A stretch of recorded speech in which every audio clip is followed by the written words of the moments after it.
sides of the auditorium. There's no smoking permitted on the campus, and no eating and drinking in the auditorium. Flotation devices are under the seat cushions. Enjoy the...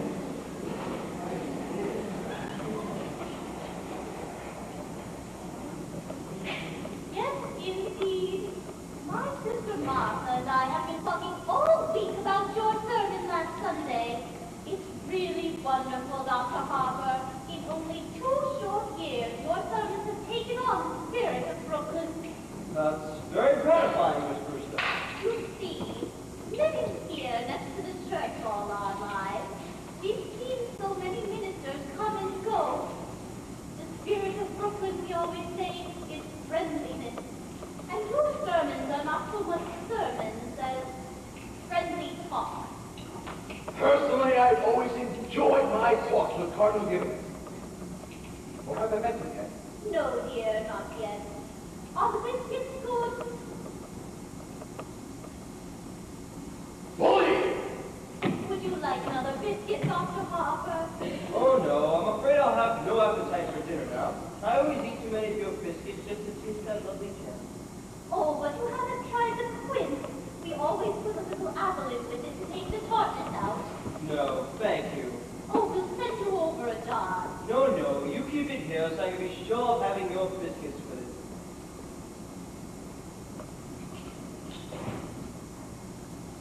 Well, dear, how do you like it here? Oh, it's very pleasant and the weather's nice. It is peaceful here, isn't it? Oh, yes, it is. Peaceful. The virtues of another day, all in this house. The gentle virtues that went out with candlelight, good manners, and low taxes. It's just as it was when Grandfather Brewster built his furnaces, except for the electricity, and we used that as little as possible. It was Mortimer who first persuaded us to put it in. Yes, I can understand that. Your nephew, Mortimer, seems to live only by electric light. Oh, he has to work so late, the poor boy. Oh, I understand he's taking a lame with him to the theater again tonight. Teddy, your brother Mortimer will be here later. Delighted! We are so glad, Dr. Harper, that it's a lame Mortimer takes to the theater with him. Well, it's a new experience for me to wait up until 3 o'clock in the morning for my daughter to be brought home to me. Oh, Dr. Harper, I hope you don't disapprove of Mortimer. Well, You see, since it was here in our house that your daughter first met Mortimer, we feel so guilty if you did. of course, Miss Shelby. And so I'll say immediately that I believe Mortimer to be quite the worthy gentleman. But I must also admit, I've watched the growing intimacy between him and my daughter with some trepidation. For one reason, Miss Shelby. You mean his stomach, Dr. Harper? Stomach? Oh, his dyspepsia. It bothers him so, poor boy. No, Miss Abby. I'll be frank with you. I'm speaking of your nephew's unfortunate connection with the theater. The theater? Oh, no, Dr. Harper. Mortimer writes for a New York newspaper. I know, Miss Abby. But a dramatic critic is constantly exposed to the theater, and I don't doubt that what someone do develop an interest in it. Well, not Mortimer. You need have no fear of that. Why, Mortimer hates the theater. Really? Oh, yes, he writes awful things about the theater. But it's not his fault, poor boy. He was so happy writing about real estate, which he really knew something about. And then they just made him take this terrible night position. My. But, as he said, the theater can't last much longer anyway. And in the meantime, it's a living. Yes, I think if we give it another year or two, perhaps. Oh, Arthur, who do you suppose that could be? Oh, no, Teddy, I'll go.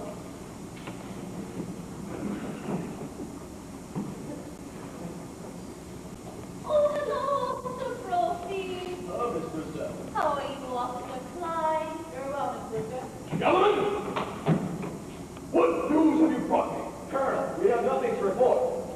Full-ended, gentlemen. At ease. You know Dr. Harper. Sure. Hello, Dr. Harper. We've come from the toy for the Christmas fund. Oh, yes. That's splendid work you men do, fixing up this kind of toys to give poor children a happy Christmas. It gives us something to do when we have to sit around the station. You get tired playing cards, then you start shooting your gun, and the next thing you know, you shot yourself in the foot.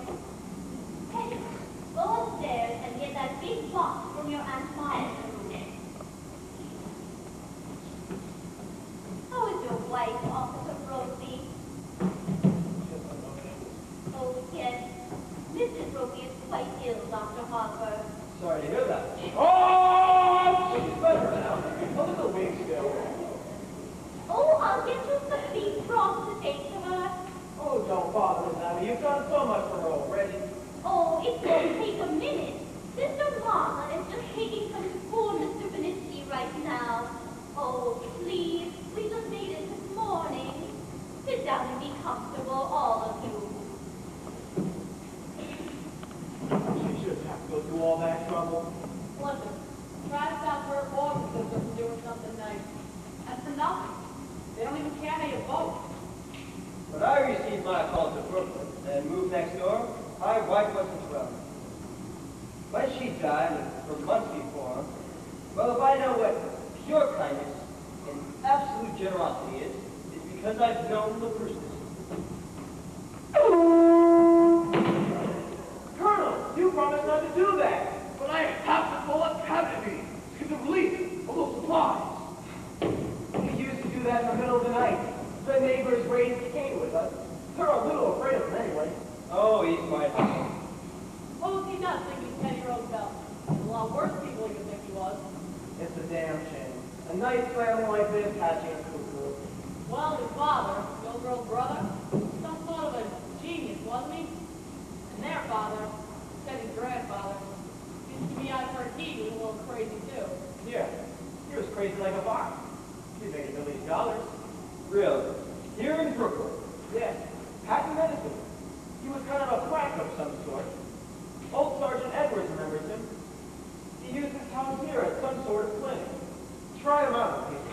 Yeah, I hear he used to make mistakes occasionally too. The department never bothered him much because he was pretty useful on autopsies sometimes, especially poison cases.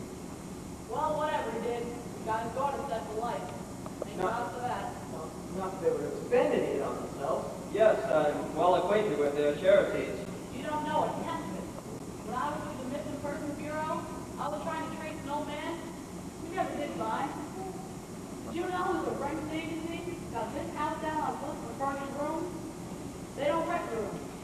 You can bet that anyone who comes here looking for a room will live with a good hot meal and probably a few dollars in their kick. It's just their way of taking up some people to do good to. Well, now, isn't this nice? Good afternoon, Mr. Wilson. How do you do, Mr. Brophy? Dr. Harper? Miss Klein? How are you, Miss Russo? We just came to get the Christmas toys. Oh, yes. Teddy's Army and Navy. They wear out. They're all packed. The colonel's upstairs absent. It seems the cabinet has to okay him. Yes, Toys. how is Mrs. Brophy? Is she feeling better? She's doing better. Your sister's bringing me some soup to take to her. Oh, yes, the beef broth. We did this morning. I just brought some to poor old man who had ever so many broken bones. Oh, you're back, Mama. How was Mr. Beniski? Well, it's pretty serious, I'm afraid, my dear. The doctor was there. They're going to amputate in the morning. Oh, can we be present? No. I asked him about it, but it seems the hospital has some rules against it. You couldn't be of any service, and you must spare yourself something. Oh, here's the broth, Mr. Brophy. Be sure it's good and hot. Yes, ma'am. Well, now, this is fine. Don't make a lot of kids happy. That O'Malley boy is nuts about the whole business. That's General Miles. I retired him.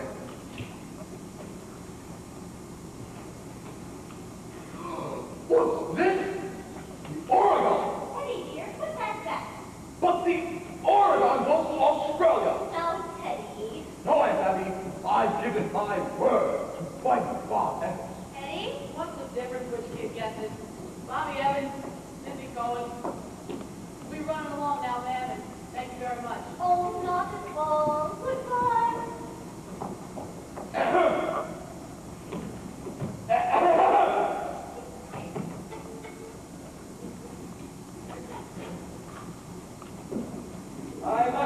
home. Oh, before you go, Dr. Harper. George! George, the blockhouse! Blockhouse? The theater always had one killed. Have you ever tried to persuade him that he wasn't Teddy Roosevelt? Oh, no. He's so happy being Teddy Roosevelt. Once, a long time ago, remember, Mama? We thought if he beat George Washington, it might be a change for him. But he just stayed under his bed and wouldn't be anybody for days and days. And we'd so much rather he be Mr. Roosevelt than nobody. Well, if he's happy, and what's more important, you're happy, you'll see that he signs things. What are they? Dr. Harper has made all arrangements for Teddy to go to Happydale Sanitarium after we pass on. So why should he sign anything now? It's better to have it all settled now, in case the law should take you away suddenly. Perhaps we couldn't persuade Teddy to commit himself, and that would lead to an unpleasant legal procedure. Mr. Witherspoon understands that it will be filed away until the time comes he can do it. Mr. Witherspoon? Who's he? He's the superintendent of Happydale. Dr. Harper has arranged that he would stop by tomorrow or next day to meet Teddy. I must be getting along now, or Elaine will be over here looking for me. Oh, goodbye, Dr. Harper. Give our love to Elaine. Oh, and Dr. Harper, please don't think too harshly of Mortimer because he's a theater critic. Somebody has to do those things. Abby, dear, did you just have tea?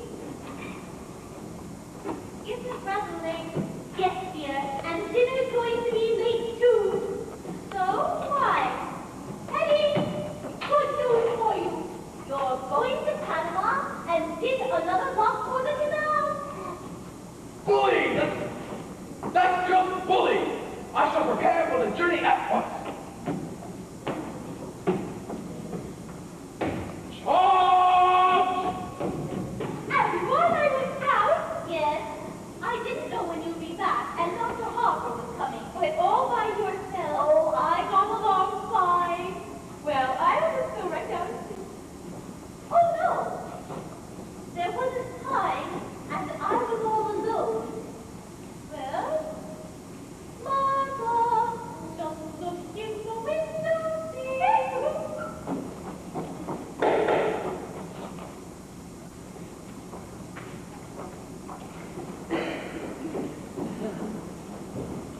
Oh, it's Elaine! Come in, dear.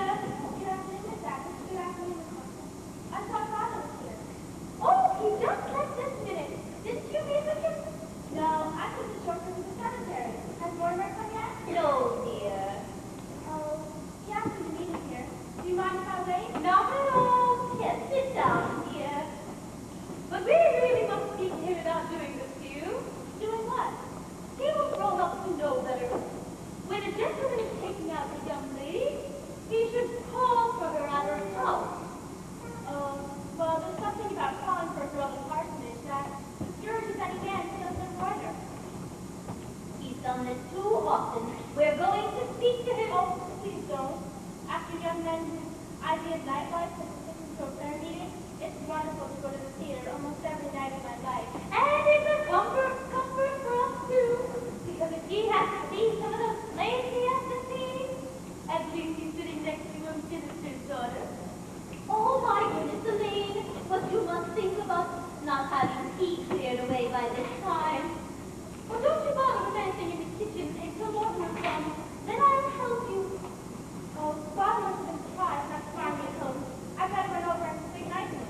It's a shame you missed him, dear. Yeah. If Mortimer comes, tell him I'll be right back. Hello, Mortimer. Hello, Elaine. Hello, Aunt Martha. Abby! Mortimer's here! Were you going somewhere? I was just going to run over and say goodnight to Father. Oh, I didn't know that was still being done, even in Brooklyn.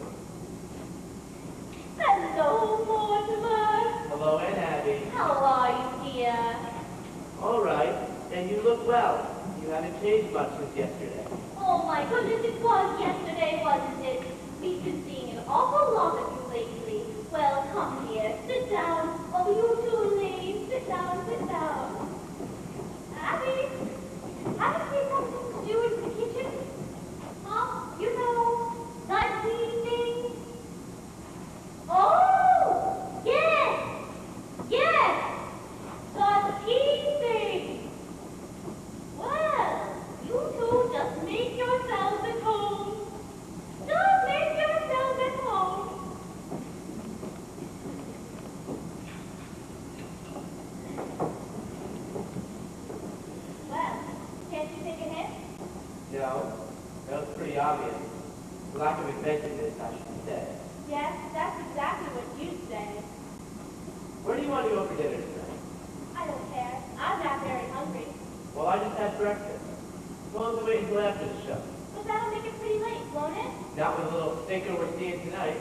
From what I've heard about it, we'll be at late by 10 o'clock.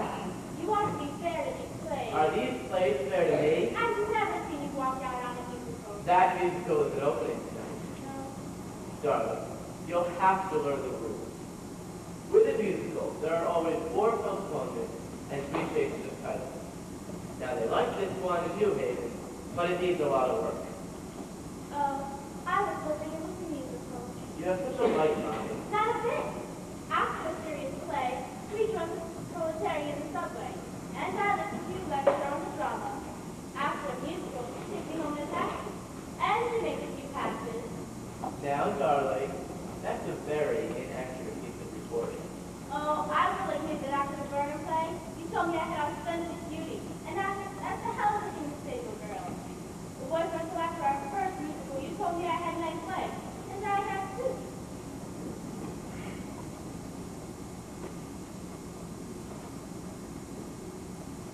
For a minister's daughter, you sure know a lot about life. Where'd you learn it? In the choir loft. I'll explain that to you sometime, darling. The close connection between eroticism and religion. Religion never gets as high as the choir. Which reminds me, I better run home and take after the fire. I'll never be able to rationalize it. What? I've fallen in love with a girl who lives in Brooklyn. Falling in love? You're not stooping to be articulate, are you? No. I've come to the conclusion that you're only holding out for the legality. I can afford to be a good girl for quite a few more years. And I can't wait that long. Where can we get married in a hurry? Say, tonight? Oh, I'm afraid Father will insist on officiating. Oh, God. I'll bet your father could even make the marriage service down to the death for you. Are you by any chance doing a review of it? Sorry, Doctor. Computational disease.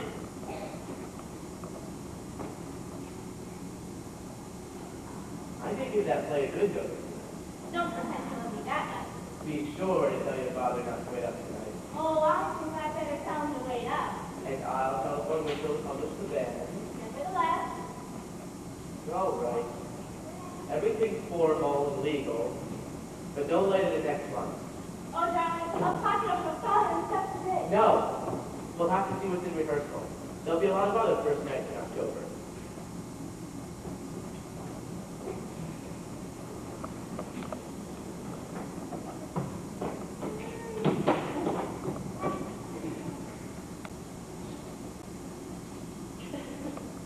Hello, Mortimer!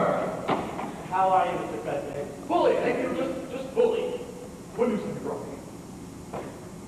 Justice, Mr. President. The country is squarely behind you. Yes, I know. Isn't it wonderful? Well, goodbye. Goodbye. Where are you off to, Teddy? Head off! Hand him up the cellar. He's being locked in the canals down there. He's very sweet, too, and you're awfully fond of him. Yeah, well, Teddy always was my favorite brother. Favorite? Were there more of you? There was another brother, Jonathan. I've never heard of him. Your aunt never mentioned him.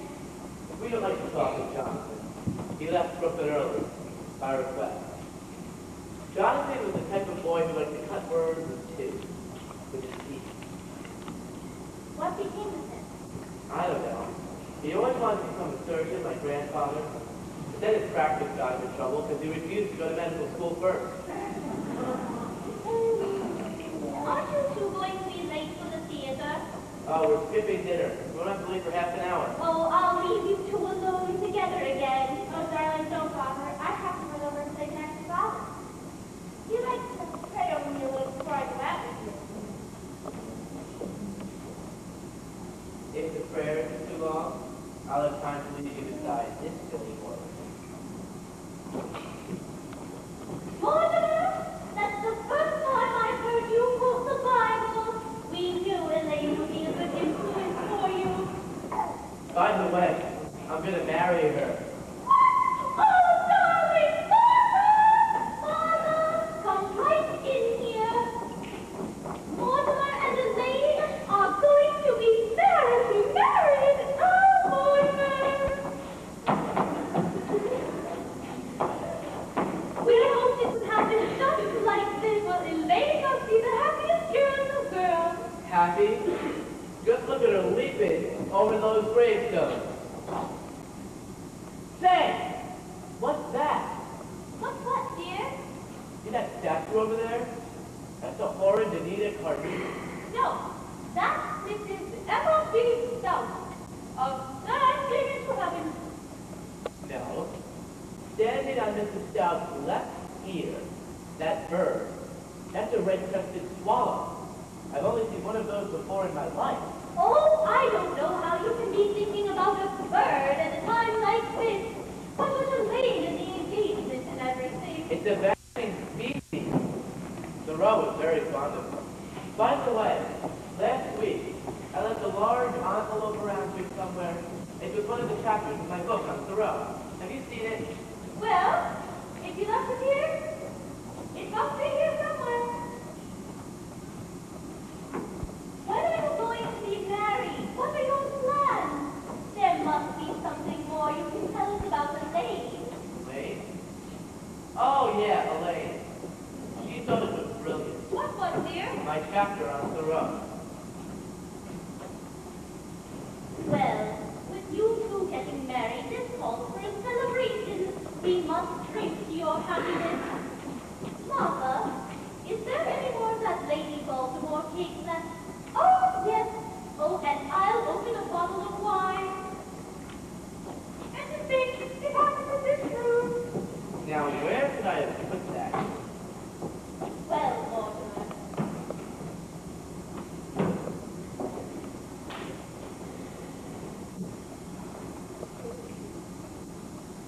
Where could I have put that thing? You know, Mortimer, with your fiancé sitting by the side of you tonight, I want to play something romantic. What's it called? Murder will out.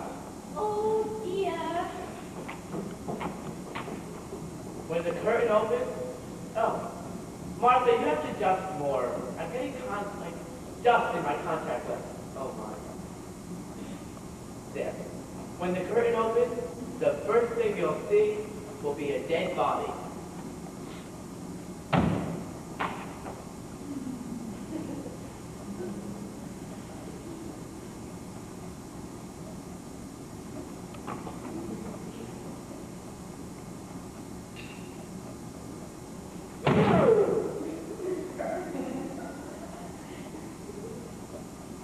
Hey, Abby? Come in here. Yes, dear, what is it? You were making plans for Teddy to go to that sanitarium. Hackerdale. Oh, yes, dear, it's all arranged. Dr. Harper came by this afternoon and brought the papers for Teddy to sign.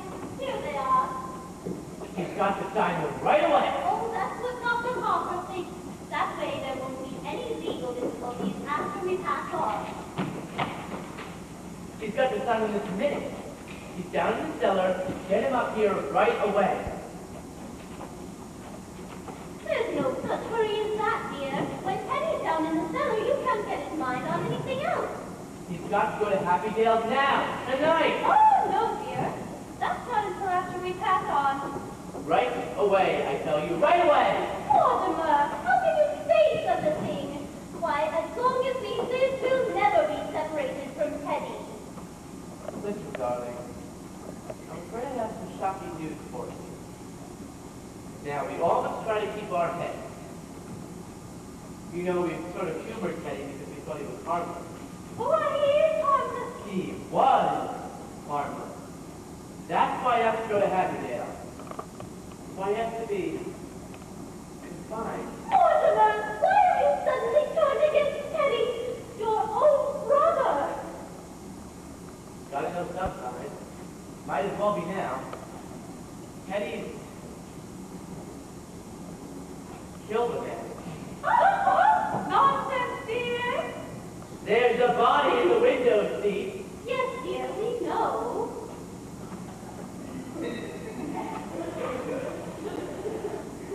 You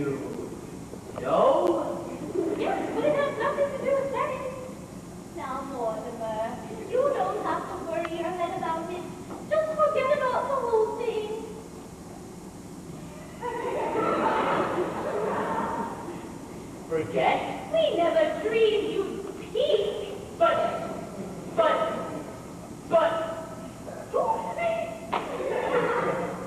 His name's Hopkins, Adam Hopkins. That's really all I know about him. Except that he's a Methodist. That's all you know about him. Well, what's he doing here? What happened to him? He died. Aunt Martha. Men don't just get into window seats and die. No, dear, he died first. Well, how? Oh, Mortimer, don't be so inquisitive. The gentleman died because he drank some wine with poison in it. Well, how did the poison get in the wine? Oh! Well, I put it in wine because it's less noticeable. When you put it in tea, it has a distinct odor. You put it in the wine. Yes, and I put Mr. Hopkins in the window seat because Dr. Harper was coming. So you knew what you'd done. You didn't want Dr. Harper to see the body? Well, not at tea. That wouldn't be very nice. Now, Mortimer, you know the whole thing. Just forget about it. I do think Martha and I have the right to our own little secret. And don't you dare leave. Oh, Abby, while I was out, I dropped in on Mrs. Schultz. She's feeling a bit better. She would like us to take Junior to the movies again. Oh, well, we must do that tomorrow or next day. But this time I'm going to choose the movie because I'm not going to let Junior Schultz drag me into another one of those editions. Hello, City Dad? Let me talk to Al. Hi, Al. It's Morton. All right. When I left the office, I told you where I was going, remember? All right. Where did I say? Uh-huh. Take me a half hour to get to Brooklyn. What time did you go? That's right. I must be here. What are you going to do? What are we going to do? What are we going to do about what, dear? There is a body in there. Yes, dear. Mr. Hopkins? Well, good heavens, I can't turn you over to the police. What am I going to do? Well, one thing you want to stop being so excited. And for pity's sake, stop worrying. We told you to forget the whole thing. But Mr. Hopkins, Hopkins, dear. whatever his name is, you can't just leave him there. No, we don't intend to, dear. No, Teddy's down in the cellar right now digging the lock. You're going to bury Mr. Hopkins in the cellar? Of course, that's what we did with all the other gentlemen. No. You can't bury Mr.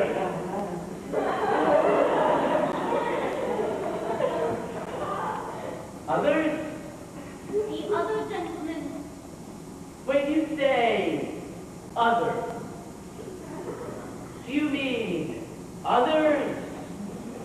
More than one others? Yes, let me see. Mr. Hopkins made 11. No, dear, I think this makes 12. Oh, no, this is 11. Oh, no, dear, because it distinctly occurred to me when Mr. Hopkins walked in the door this afternoon that he would make just an even dozen. Oh, well, you really can't count the first one? Oh, I was counting the first one. So that makes 12.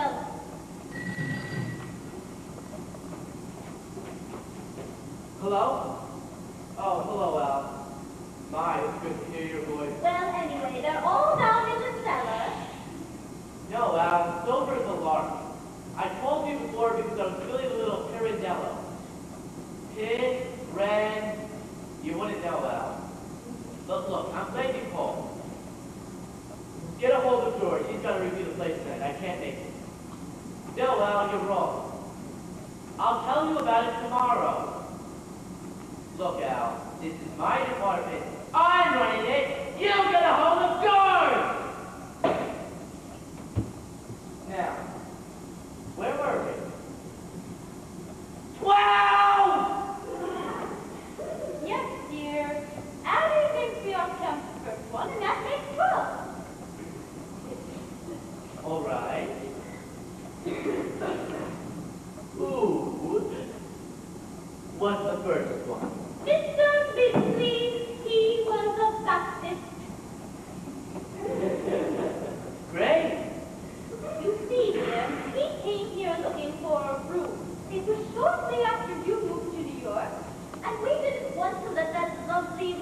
go to waste when there were so many people who needed it, and he was such a lonely old man. All his kith and kin were dead, and it left him so forlorn and unhappy.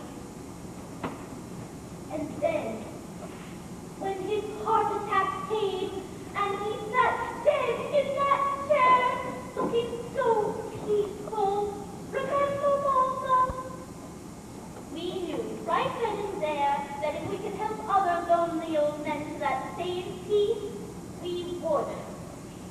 He dropped dead. Right? In that chair. How awful for you. Oh, no, it was rather like old times. Grandfather Brewster always had a cadaver if we were lying about. So then what happened? Well, Harry had been digging rocks in Panama for the canal, and he saw Mr. Ridley in the chair and thought he was a yellow fever victim. That meant he had to be buried immediately. So we all went down to Panama and buried Mr. Ridley in the loft. So that's how this all started. That man walking in here and dropping dead. Of course, we realized we couldn't count on that. We couldn't count on that happening again. So, do you remember all those jars of boy stuff on Grandfather's little shelf in his old laboratory? Well, for each gallon of elderberry wine, you put in 1 tablespoon of arsenic, half a teaspoon of strychnine, and then a pinch of cyanide. Yeah, quite a pinch. Yes, as a matter of fact, one of our gentlemen found enough time to say, how delicious. Well, I really must be going now, so I couldn't stick around for dinner. Oh, Orphan! You have your favorite dinner. I'm trying out your recipe. I really couldn't eat a thing. Well, dear, I feel much better now. Oh, you have to wait for Elaine, don't you? How happy you must be. Well, dear, I'll leave you alone with your thoughts.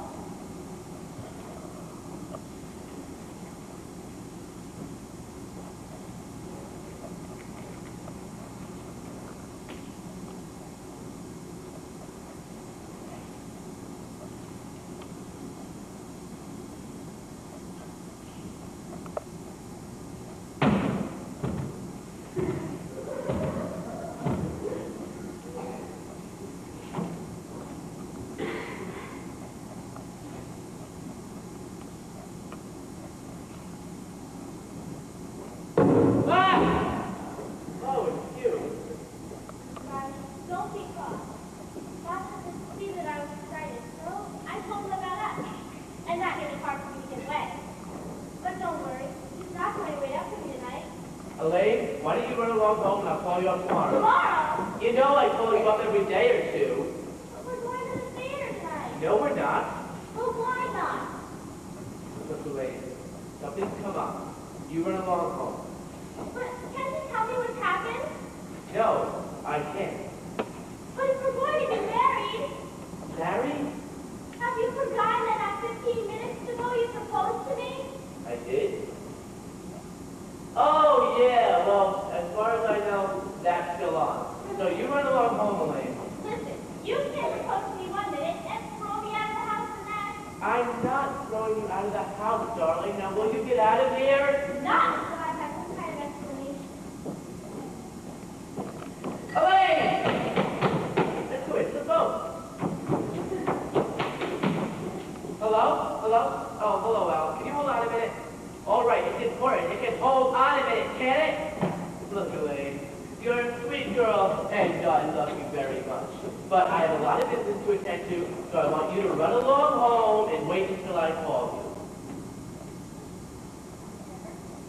When we're married, and I have problems to say, I hope you're less tedious and uninspired. I hope when we're married, if we're married, I find you adequate.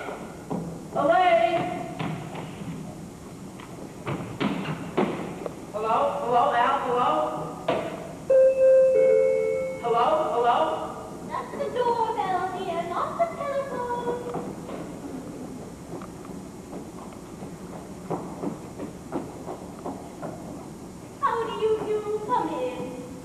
understand you have a room to rent. Yes, come in, come in. Are you the lady of the house? Yes, I'm Miss Brewster, and this is my sister, another Miss Brewster. My name is Gibbs. Oh, won't you sit down? Hello? Let me talk to Al again. City desk. Al! City desk! What? Oh, sorry, wrong number.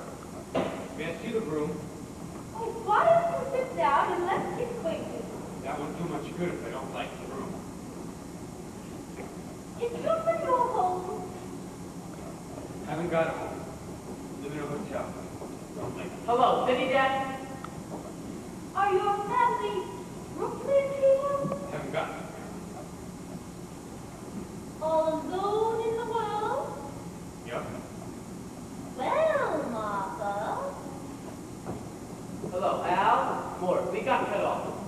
Look, Al, I can't leave this place now. I just can't. Well, you've come to just the right place. What church do you go to? There's an Episcopal church practically next door. Optical material. What's George doing in Bermuda? Of course I told him he could go to Bermuda. It's my department, isn't it? Well, look, someone's got to be around the place. There's always this much noise. He doesn't live with us. Well, how about that office boy, the bright one, the one we don't like? All right, you look, I'll hold on.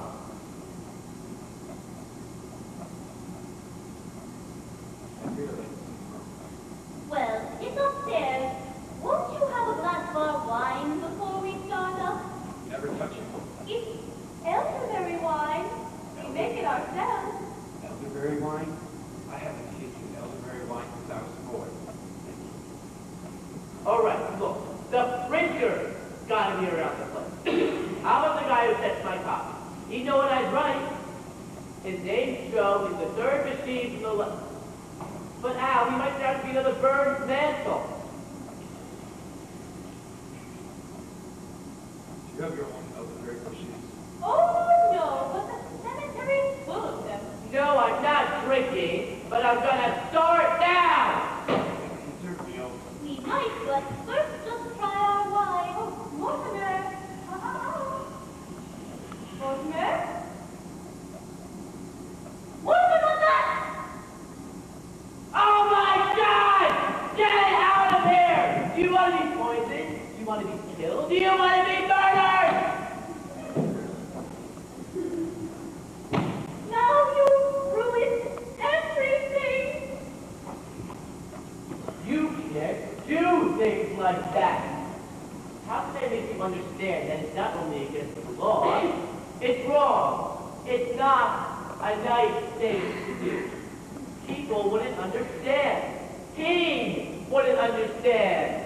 Abby, we shouldn't have told Mortimer. Look, what I'm trying to say is, this has developed into a very bad habit. Mortimer, we don't try to stop you from doing the things you like to do. I don't see why you should interfere with us. Hello? Oh, hello, Al. All right, I'll see the first act, and I'll pan the hell out of it. But look, you gotta do something for me. Get a hold of O'Brien, our lawyer, the head of our legal department. Have him meet me at the theater. Now, don't let me down. Okay, I'm starting now. I've got to go to the theater.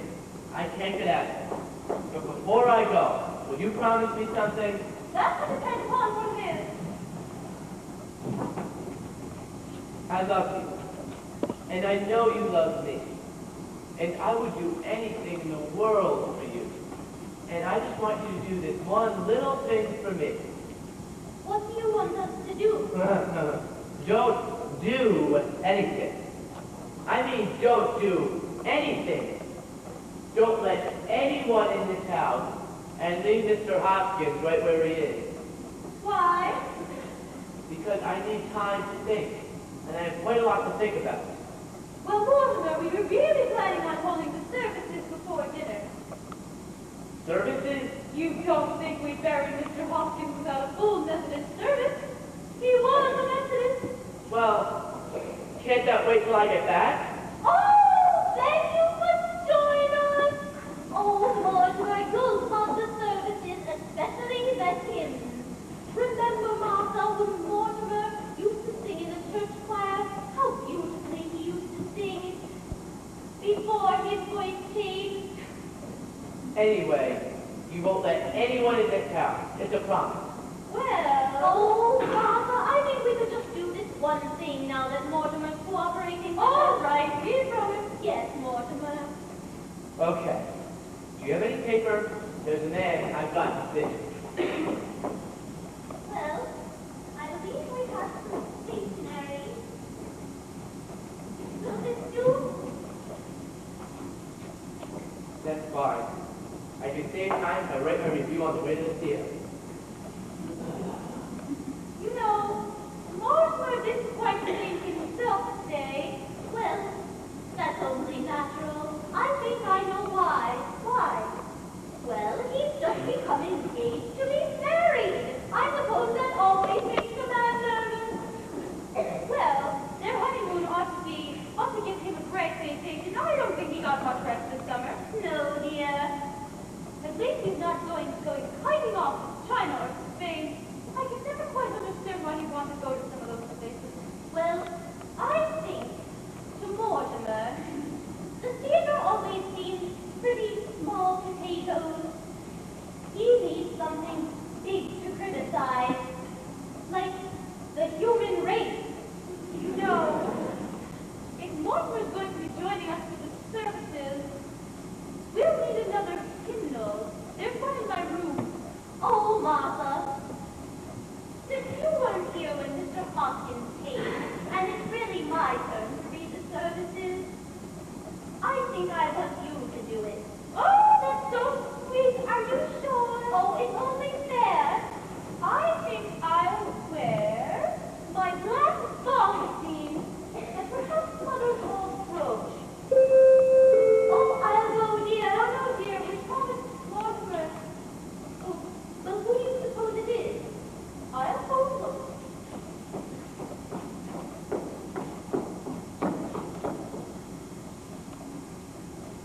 It's two men, and I've never seen them before. Are you sure? Yes, quite sure. And as far as the curve, they must be covered. Let me look. You recognize them?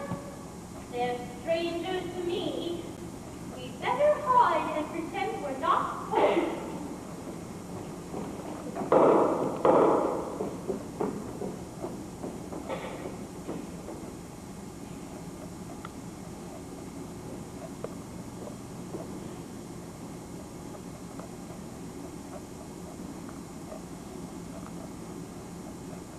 Come in, Doctor.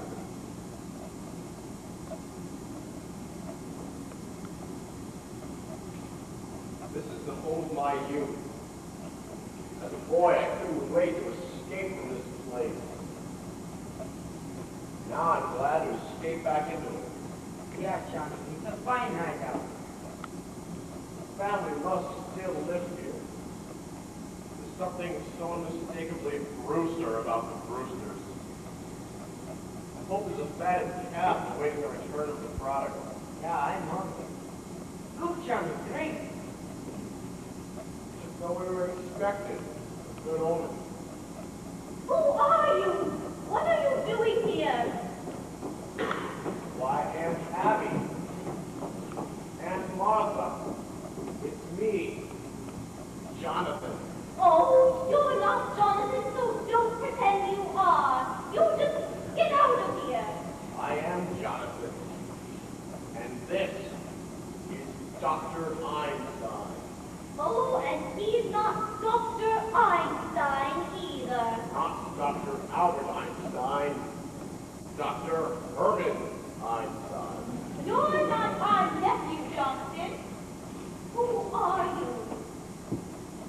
I see you're still wearing the lovely garnet ring that Grandma Brewster bought in England. And you, Martha, still the scars, to hide the scars where Grandfather's acid burned you. His voice is like Johnson. Have you been in an accident? My face. Dr. Einstein is responsible for that. He's a plastic surgeon. He changes people's faces.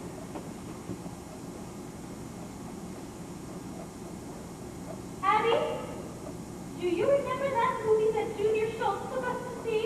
And I was so scared of that monster? That's the face. Hey, Johnny, easy. All right, ladies. The past 5 years, I give Johnny 3 new faces.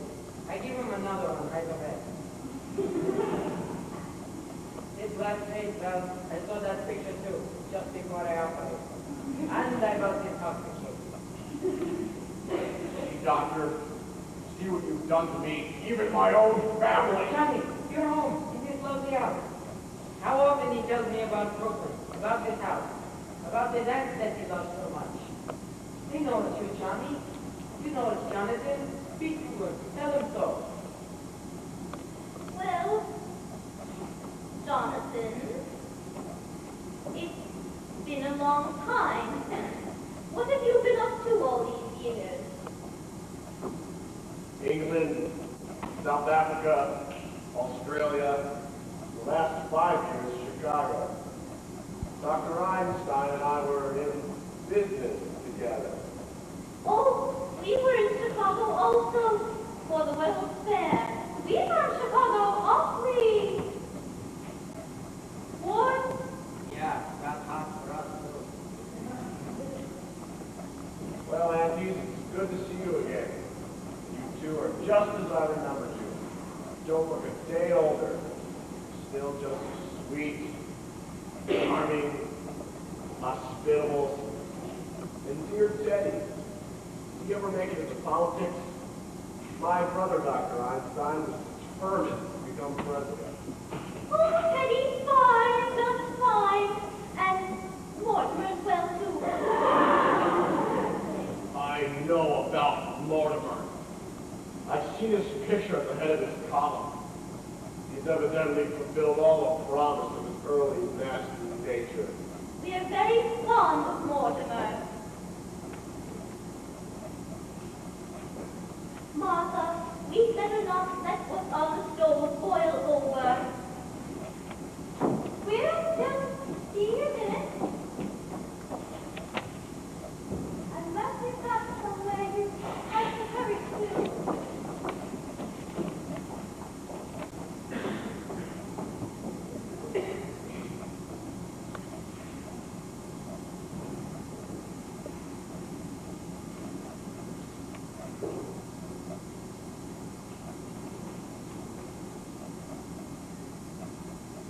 Johnny, where did he go from here?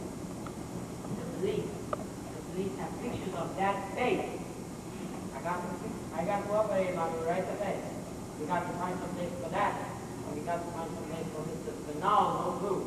Don't waste any worry on that rat. But Johnny, we got a hot stick on our hands. Forget Mr. Spinaldo.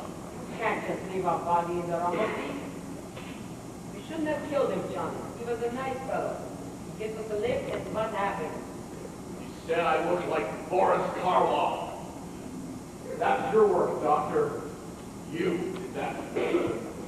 Easy, Johnny. We find some place. I beat you up quick. Tonight. Johnny, I gotta eat first. I'm hungry. I'm weak. Tonight, Doctor. Jonathan, we're glad you came by and took the time to say hello. But you were never happy in this house, and we were never happy while you were in it. So we've just come to say goodbye. Aunt Abby, I can't blame you for the feelings you must have towards me. I've spent many hours regretting the heartaches I must have caused you as a boy.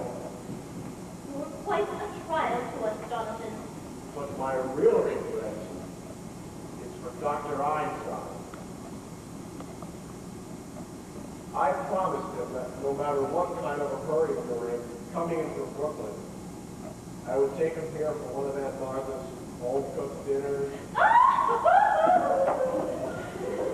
Well,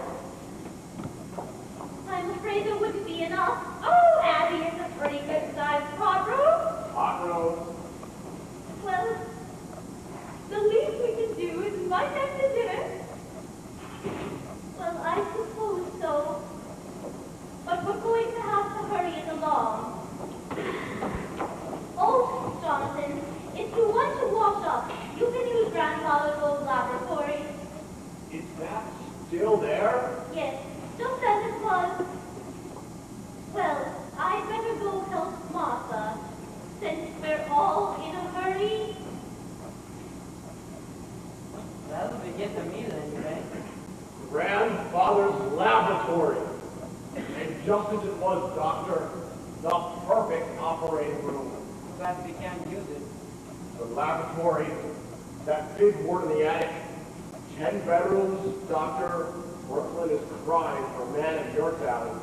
Why work yourself up, John? Anyway, from Brooklyn, I think we're years too late. You don't know this town like I do. Practically everyone in Brooklyn needs a new face. Yeah, but so many of the old faces are locked up. A very small percentage. And the boys in Brooklyn are famous for paying generously to stay out of prison. Take it easy, John. Your aunts don't want us here. We're here for dinner, aren't we? Yeah, and after dinner? Leave that to me, Doctor. When I'm through here, this house will be our headquarters for years. Oh, that would be beautiful, John. I will get the bag, yes? No! We have to wait until we're invited. But you just said that... We will be invited. And did they say no? Doctor, to help us old ladies. It might come through a beautiful dream. Only I hope you're not dreaming. It's so peaceful here. That's the best thing about this house, Doctor. So peaceful.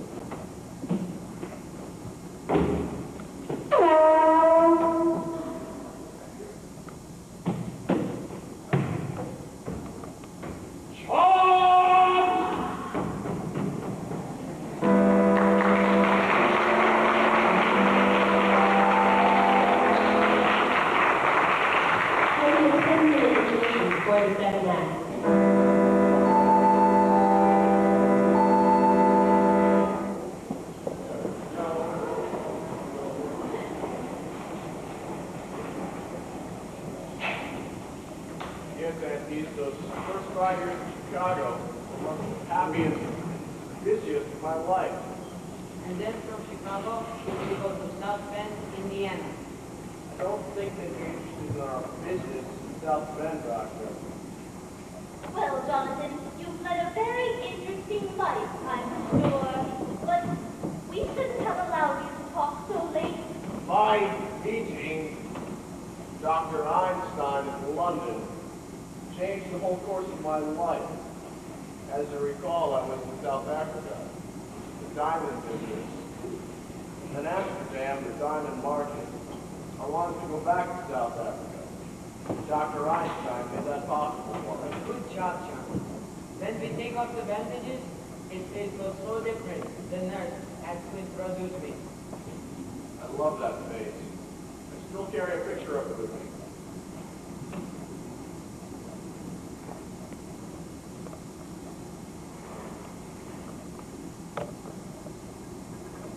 It does look more the way you used to look, but still I wouldn't recognize you.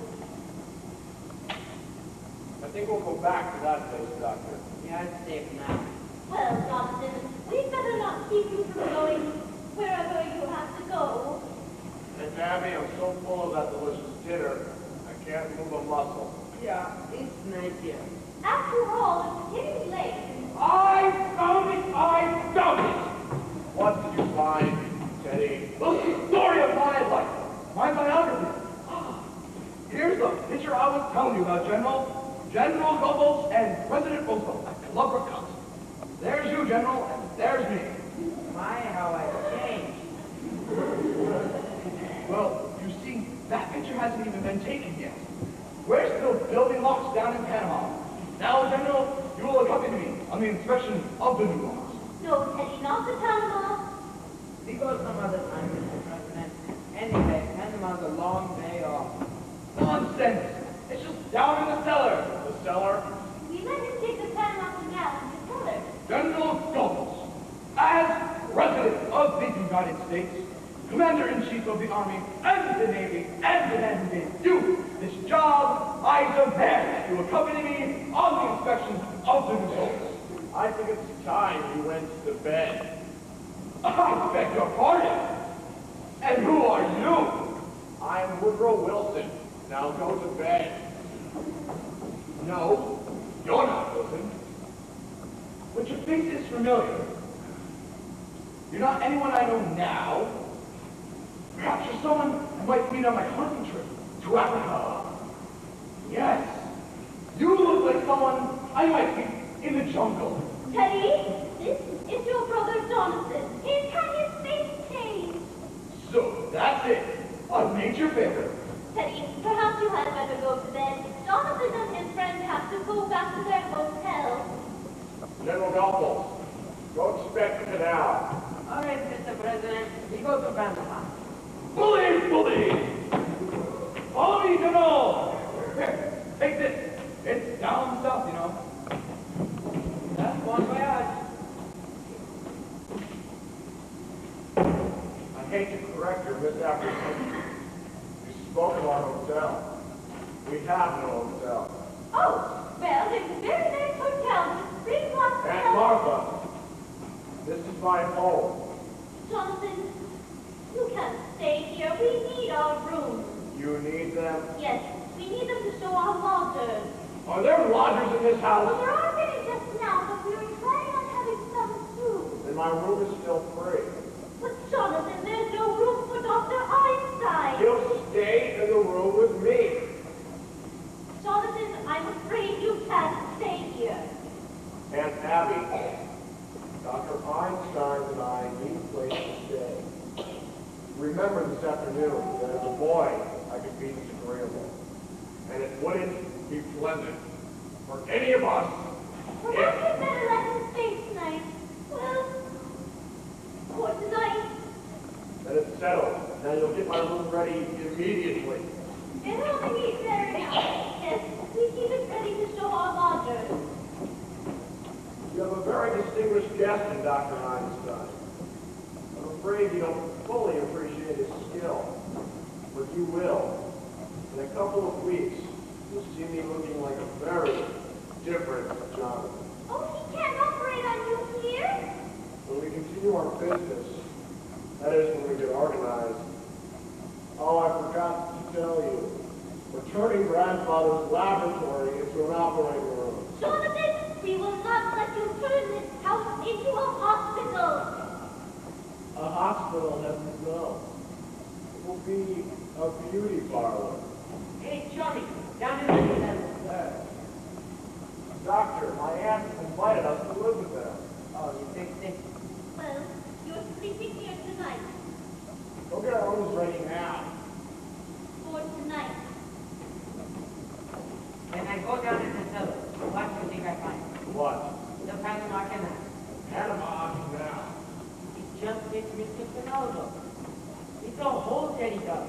6 feet long, 4 feet wide.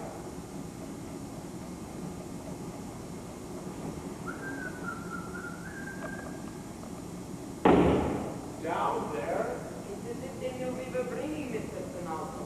That's hospitality. I'm rather going to joke at my aunt. They're living in a house with a body buried in the cellar. How do we get him in? Yes, we can't just walk him into the front door. I'll pull the car around between the house and the cemetery. And when they've gone to bed, we'll bring Mr. Spinaldo through the window. Bed. Sure thing. We got a bed tonight. Easy, doctor. Remember, there's operating tomorrow. I think you're beautiful. And if you don't, Jonathan, your room is ready. then the two of you can go to bed. We're pulling the car around to the side of the house. Oh, it's all right where it is until tomorrow. I don't want to leave it in the street. That could be illegal. Oh, Abby, what are we going to do? Well, we can't let them stay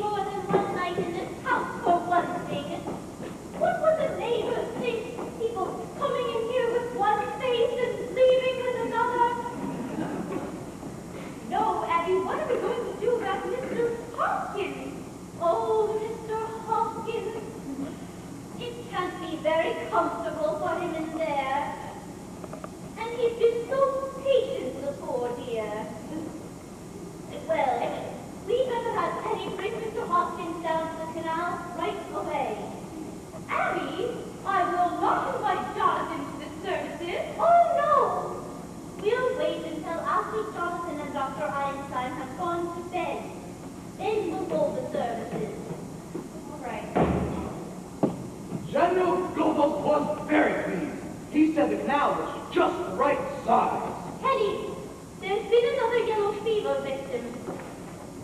Dear me. This will be a shock to the General, Oh no, Teddy, we mustn't tell the General. but it's his department. Oh, Teddy, it would just spoil his visit. I'm sorry, Aunt Abby. Army regulations know it's out of my hands. But Teddy, we must keep this a secret. Yes. A state secret? Yes, a state secret. You have the word of the President of the United States. Cross my heart, hope to die. Well, let's see.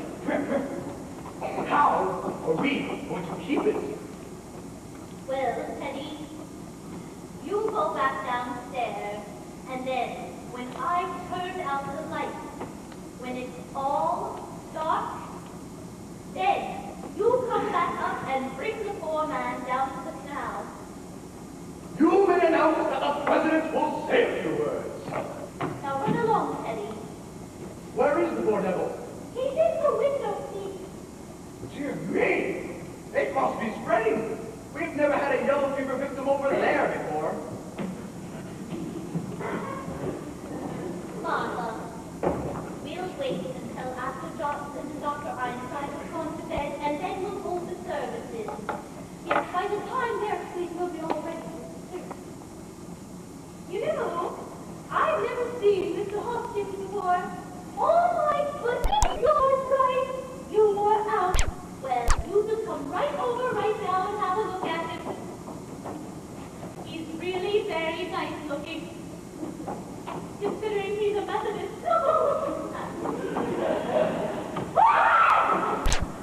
We're gonna bring the luggage in through here.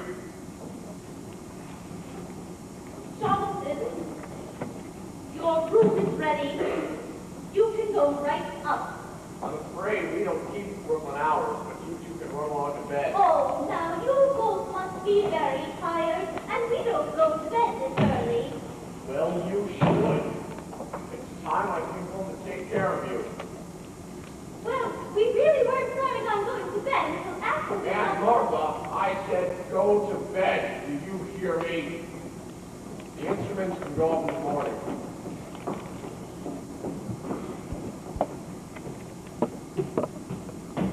I'll wait until you're up, and then I'll turn out the light. Another flight, Doctor. Run along, Aunt Martha. All right, Aunt Abby. I'll be right up. Now, Aunt Abby, turn out the lights.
Now, Doctor, go outside and ask Canal to look through the window. No, John, it's too heavy for me. You go outside and push. I stay in here and talk.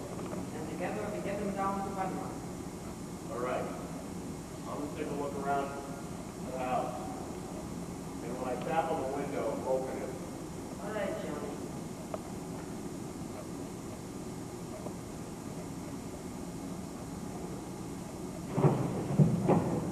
What? Where am I? Oh, here I am.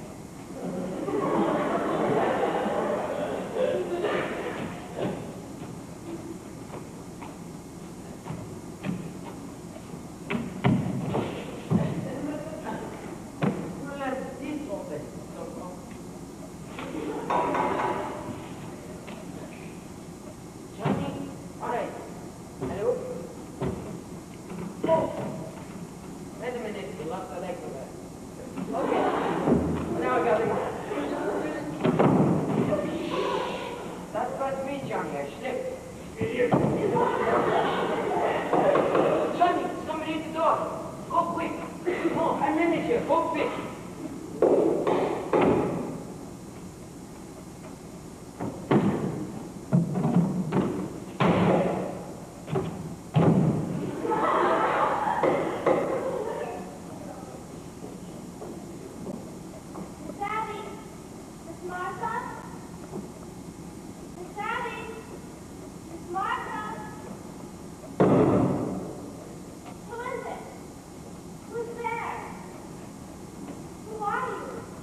Who are you?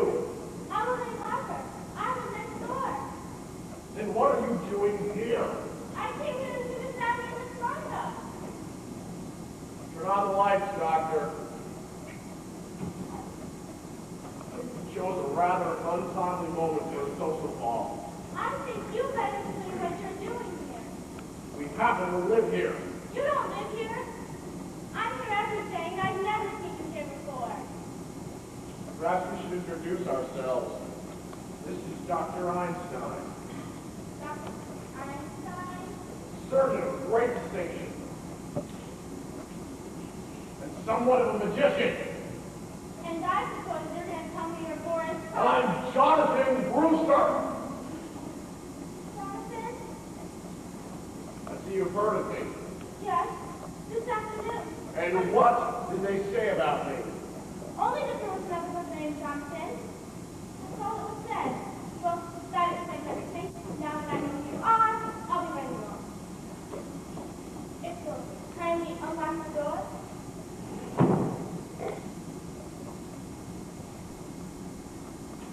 That explains everything. Just what did you mean by that? I thought I saw someone prowling around the house. I suppose it was you. You thought you saw someone prowling around the house? Weren't you outside? Isn't that your car? You saw somebody by the car? Yes? What else did you see? Just who was walking around the house with a car. What were they doing at the car? I don't know. I was on my way over here. I think you're lying. I think she tells the truth, Johnny. You let her go now, yes? Prowling around a house this time of night? I think she's dangerous. She shouldn't be allowed around loose. Take your hands off me! Doctor! I'm sorry! This is going to be a private funeral. Daddy, tell me to run away! That's my daughter! Alex! Doctor, your handkerchief. The cellar! What's the matter? What's going on down there? What's the matter? Julie! We caught a burglar. A snake thief. Go back to bed. I'll call the police. We've called the police. We'll handle it. Go back to bed. Do you hear me?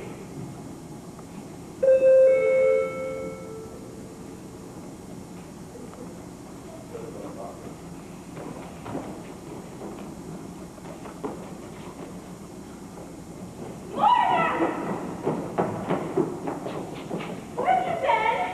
The Norwegian Theater. You should have known better. My God, it's still there. Mortimer, this is your brother Jonathan, and this is Dr. Einstein.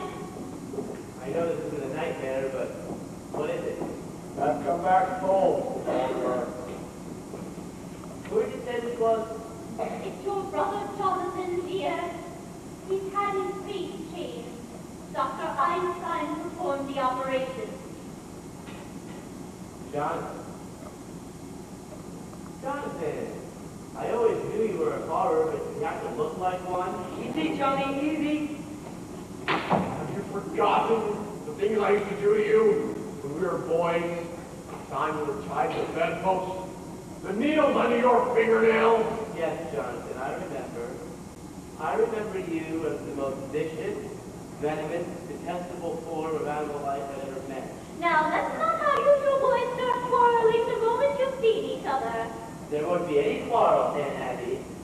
Jonathan, you're not wanted here. Get out! We've been invited to stay. Not in this house. Well, well for tonight.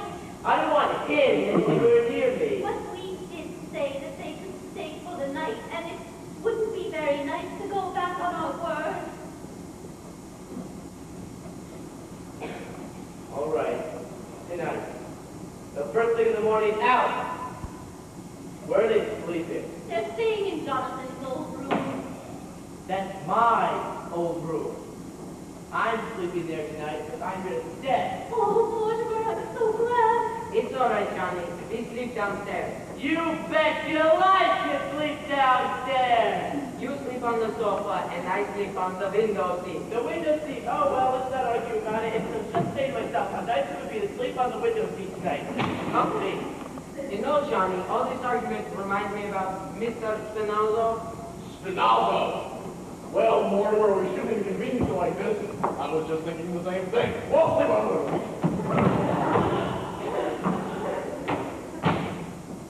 Jonathan, your son's concern for me is very unconvincing. By the way, Doctor, I've lost complete track of Mr. Spinaldo. Who is this Mr. Spinaldo? Oh, just a friend of ours Jonathan's looking for. Well, don't bring anyone else in here. It's all right, Johnny. I tell you all about it while we pass. Don't bother, Doctor. Mortimer, you don't have to sleep down here. You can go into my room, and I'll go in with Martha. No trouble at all, Aunt Tabby. We'll be packed in a few minutes, and then Mortimer will have the room. You're just wasting your time. I told you I'm sleeping down here. Mortimer, What's the matter with you, darling? I've almost been killed. You've almost been... Abby! Martha! No, dear, it was Jonathan. He mistook her for a sneak thief. No, it was more than that. He's some kind of maniac. Mortimer, I'm afraid of him. What? Oh, darling, you're trembling. Do you have any smelling salts? No, but I have some coffee or some hot tea. Coffee. And maybe some too. And some sandwiches. I haven't had any dinner tonight. Oh, Martha, we can leave our hats down here now. Your hat? Were you going out somewhere? Do you know what time it is? It's after 12. 12! Elaine, you've got to go home. What? Oh, dear, we were just going to make you some coffee and sandwiches, and it won't take a minute. We were going to celebrate your escape, and we were going to open a bottle of wine. All right. No wine! Mortimer, what is going on in this house? What do you mean what's going on in this house? You were supposed to take me to dinner at the theater tonight, and you called it off. You asked me to marry you, I said I would, and 5 minutes later you threw me out of the house. Tonight, just after your brother tried to strangle me, you want to chase me home. Now listen, before I go, I want to know something. Where do I stand? Do you love me? I love you very much, Elaine. In fact, I love you so much that I can't marry you.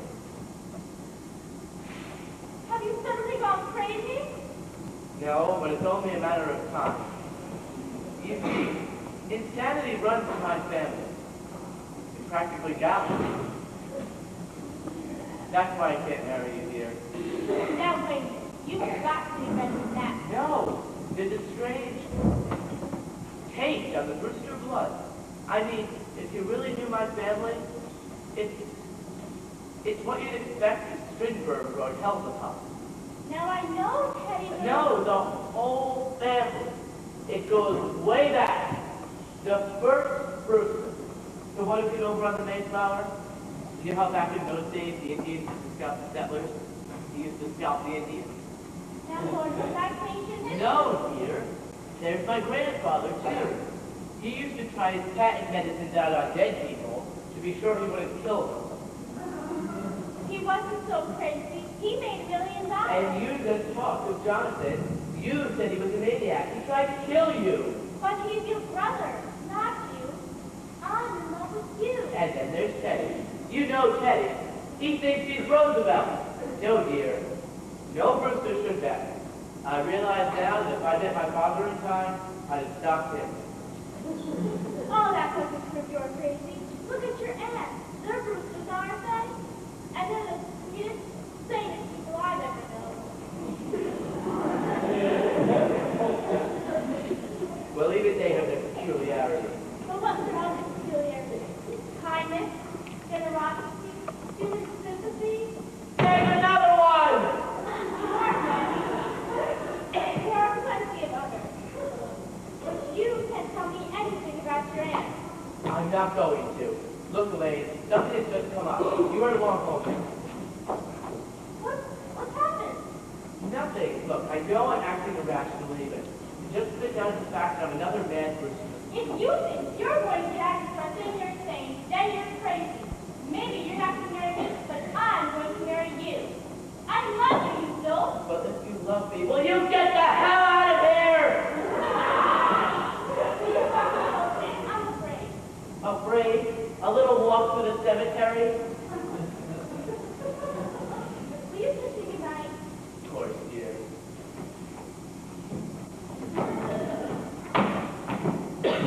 Good night, dear. I'll call you up in a day or two.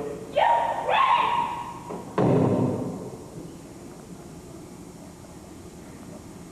And Abby! And Martha, come in here. Come in here now. Yes, dear, what is it? I thought you promised me not to let anyone in this house while I was gone. Well, Jonathan just... I don't mean Jonathan. And he brought Dr. Einstein. I don't mean Dr. Einstein. Who's in that window seat? We told you, dear. Mr. Hopkins. That is not Mr. Hopkins. Well, no. Who could that be? Are you trying to tell me you've never seen this man before? I certainly am. Why, this is a fine how do you do? It's getting so anyone thinks he can just walk right into this house. And Henry, don't you try to get out of this. That's another one of your gentlemen. Mortimer, how can you say such a thing? That man is an imposter, and if he thinks he's going to be buried in our cellar, he's mistaken. Aunt Abby, you admitted to me you put Mr. Hopkins in the window seat. Yes, I did. Well, this guy could have just got the idea from Mr. Hopkins. By the way, where is Mr. Hopkins? Oh dear, he must be in Panama. You buried him without me? Oh no, dear. He's still waiting for the services. We haven't had a minute with Jonathan in the house. Oh, I've always wanted to hold a double funeral. But I will not see services over a total stranger. A stranger? Aunt Abby, how can I believe you? You admitted to me you poisoned 12 men and put them in the cellar. Yes, we did. But you don't think we stooped to telling a fib?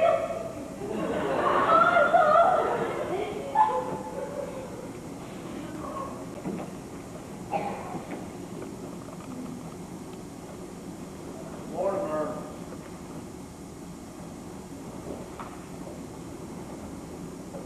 I'd like to have a word with you. A word. A word is about all you're going to have time for, Jonathan, because I've decided that you and your doctor friend are going to be getting out of this house just as soon as possible. I'm glad that you've come to the conclusion that the two of us can't stand in the same room, but you've come to the wrong solution. Take your bags and get out now. Jonathan, you're beginning to bore me. You've had your one-night stand in Brooklyn. Move on! Just because you graduated from the back bench of a typewriter doesn't mean you've grown up. I'm staying and you're leaving. And I mean now. You think you can scare me? Think there's anything that I fear? I've lived a strange life, Mortimer. But it's taught me one thing. That's to fear nothing. Martha! Just look and see what's in that window seat. Ah! Now let out me!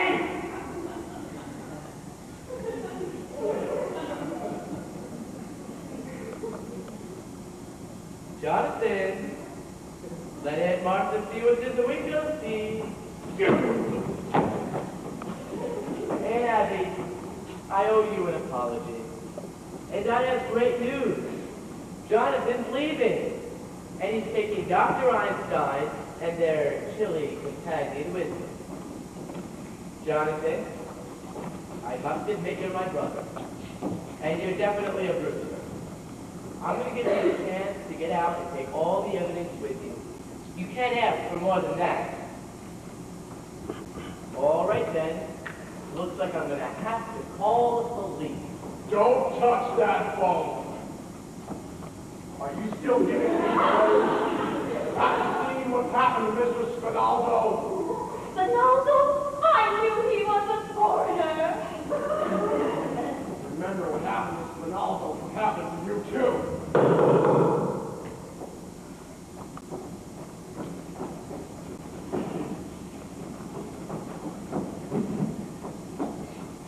Ah, Miss Abby. Oh, Mr. O'Hara.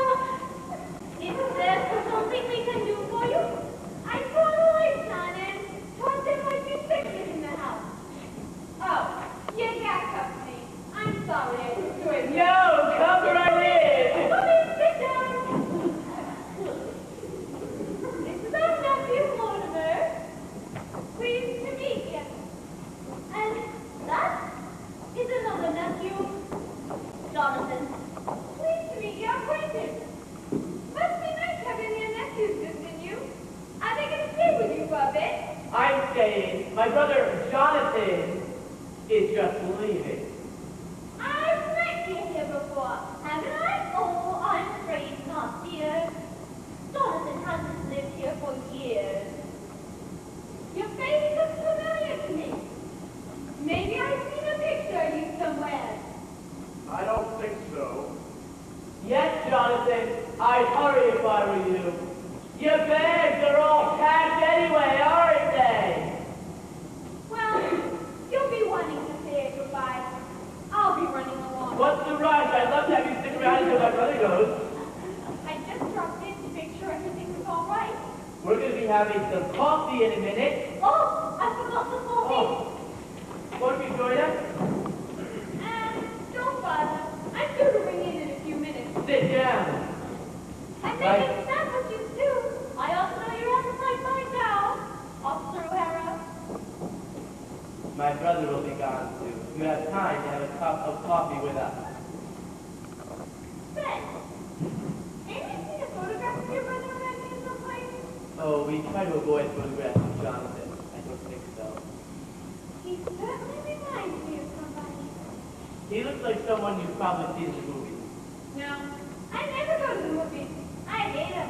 My mother says the movies is a bastard eye. Yeah, full of them. Your mother said that? Yeah, my mother was an actress. A stage actress. Perhaps you heard of her. Peaches Latour. Oh, sounds like a name I've seen on the program.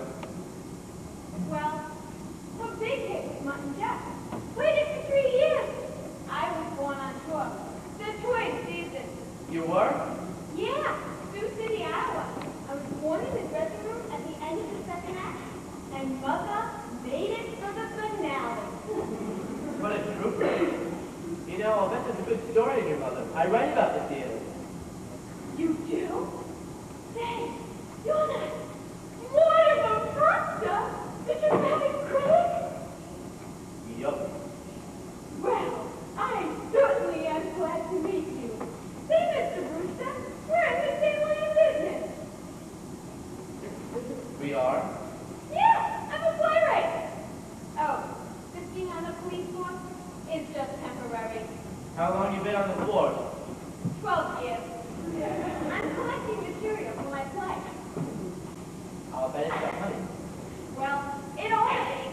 With all the drama I see being attacked, Mr. Brewster, you ain't got no idea what goes on in Brooklyn.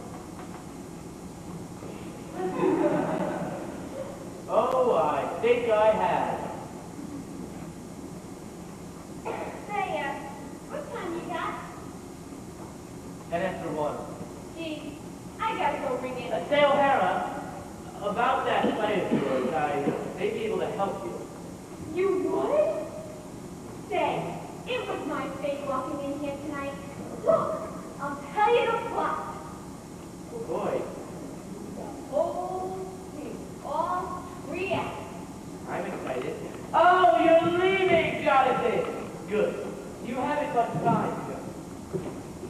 Everything's just about ready. Oh, are you leaving, Jonathan? Goodbye. Goodbye, Dr. Einstein. Don't forget all your things. That's right. You can't go without all your things. Well, O'Hara, it was nice meeting you. We'll meet again sometime and talk about your play. Oh, I'm not leaving now, Mr. Brewster. Why not? Well, you just dropped it down in with my play, didn't you? You and me are gonna write my play together. I can't do that, O'Hara. I'm not a creative writer. No. I'll do the creating. You just put the words to it. But O'Hara, No, sir, Mr. Brewster. I ain't leaving this house till I tell you the plot. In that case, Mortimer will be running along. don't try that. You can't go without all your things. Well, O'Hara, you better get going. My brother is just leaving. I can wait. I've been waiting for 12 years.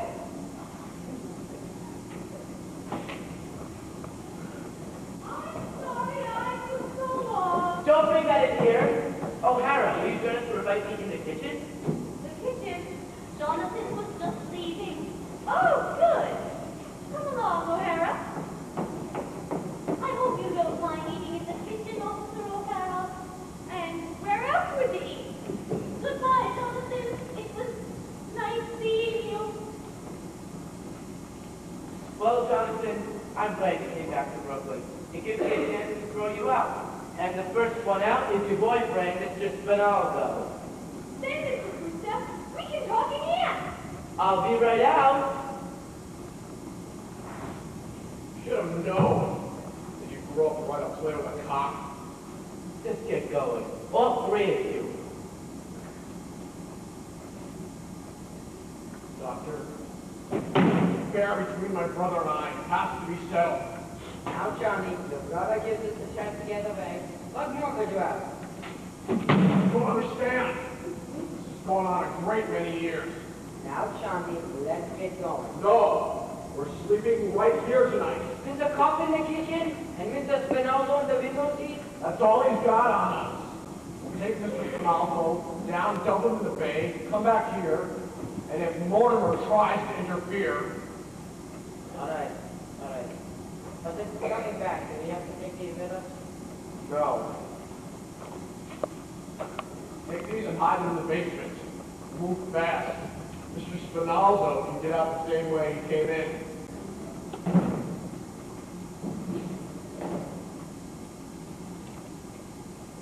Hey, Johnny, come quick. What is it? You know that hole in the cellar? Yes. We got an ace in the hole. Come, I'll show you.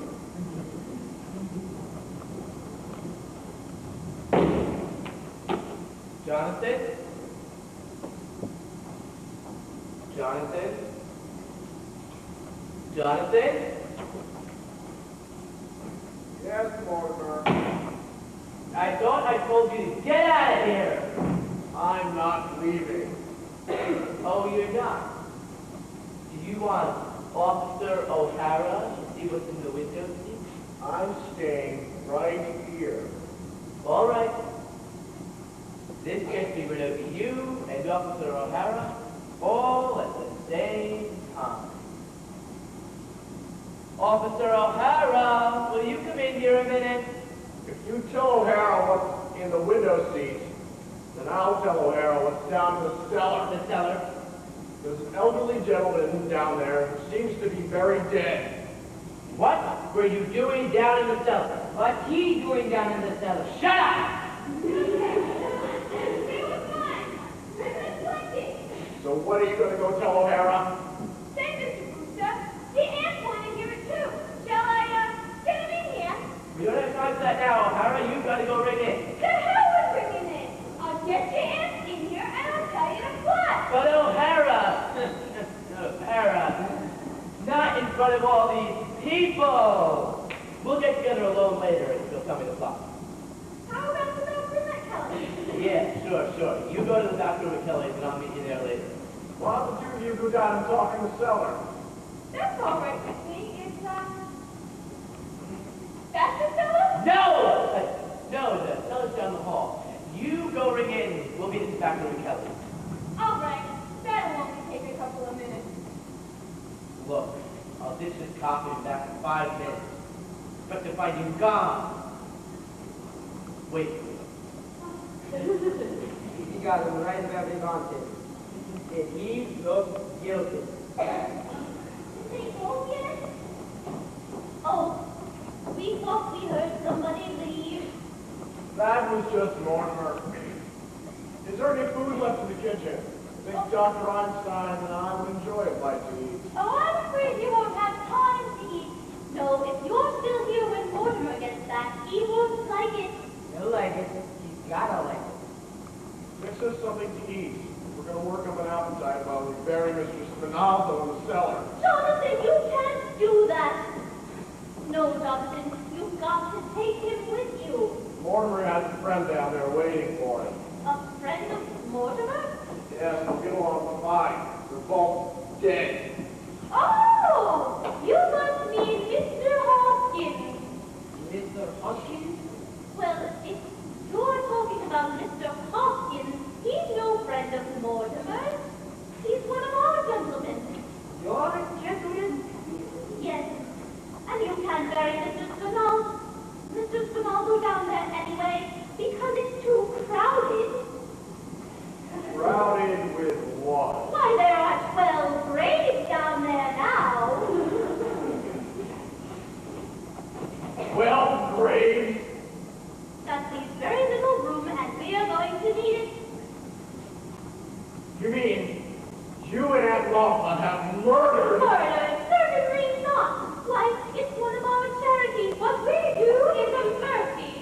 You and Aunt Laughlin have done that here in this house and buried them down there? Johnny, we get chased all over the world. They stay right here in Brooklyn and do just as good as you do. What? Well, you got love and they got love. I have 13. No, Johnny, you've got love. 13. There's Mr. Spinaldo, the first one in London, 2 in Johannesburg, 1 in Sydney, 1 in Melbourne, 2 in San Francisco, Phoenix, Arizona, Phoenix? the filling station, the 3 in Chicago, and the 1 in South Bend to make 13. You can't count the one in South Bend. He died of pneumonia. He wouldn't have got pneumonia if I hadn't shot him. No, Johnny, he died of pneumonia. He don't count. He counts with me. No, Johnny, 12 to 12. The old ladies are just as good as you are. Well, that's easily taken care of, Doctor. All I need is 1 more. That's all. Just 1 more. Well, here I am.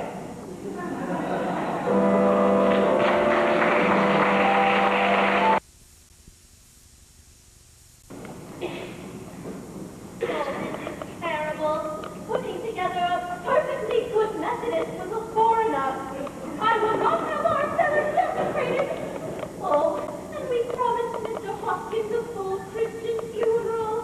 Oh, where can Mortimer be? I don't know, but he must be doing something because I heard him say to Johnson. You'll see. I'll settle this. Well, he can't very well settle it while he's out of the house. That's all we want settled. What's going on down there? All right now, where's Teddy? Mortimer, where have you been? And Mr. Dr. Gilchrist. I had a signature on Teddy's commitment papers. What's the matter with you? Running around getting papers signed at a time like this. Do you know what Jonathan and Einstein are doing down there? They're putting Mr. Hoskins and Mr. Spinaldo in together. They are? Let them. Is Teddy in his room?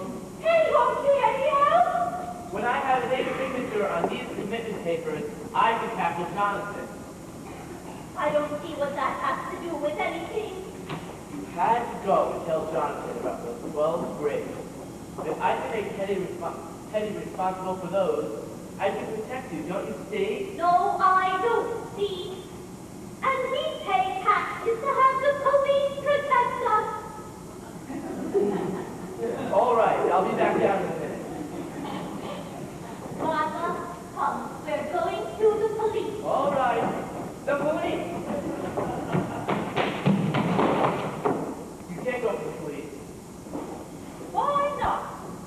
Because if you tell the police about Mr. Spinalzo, then they find out about Mr. Hopkins too.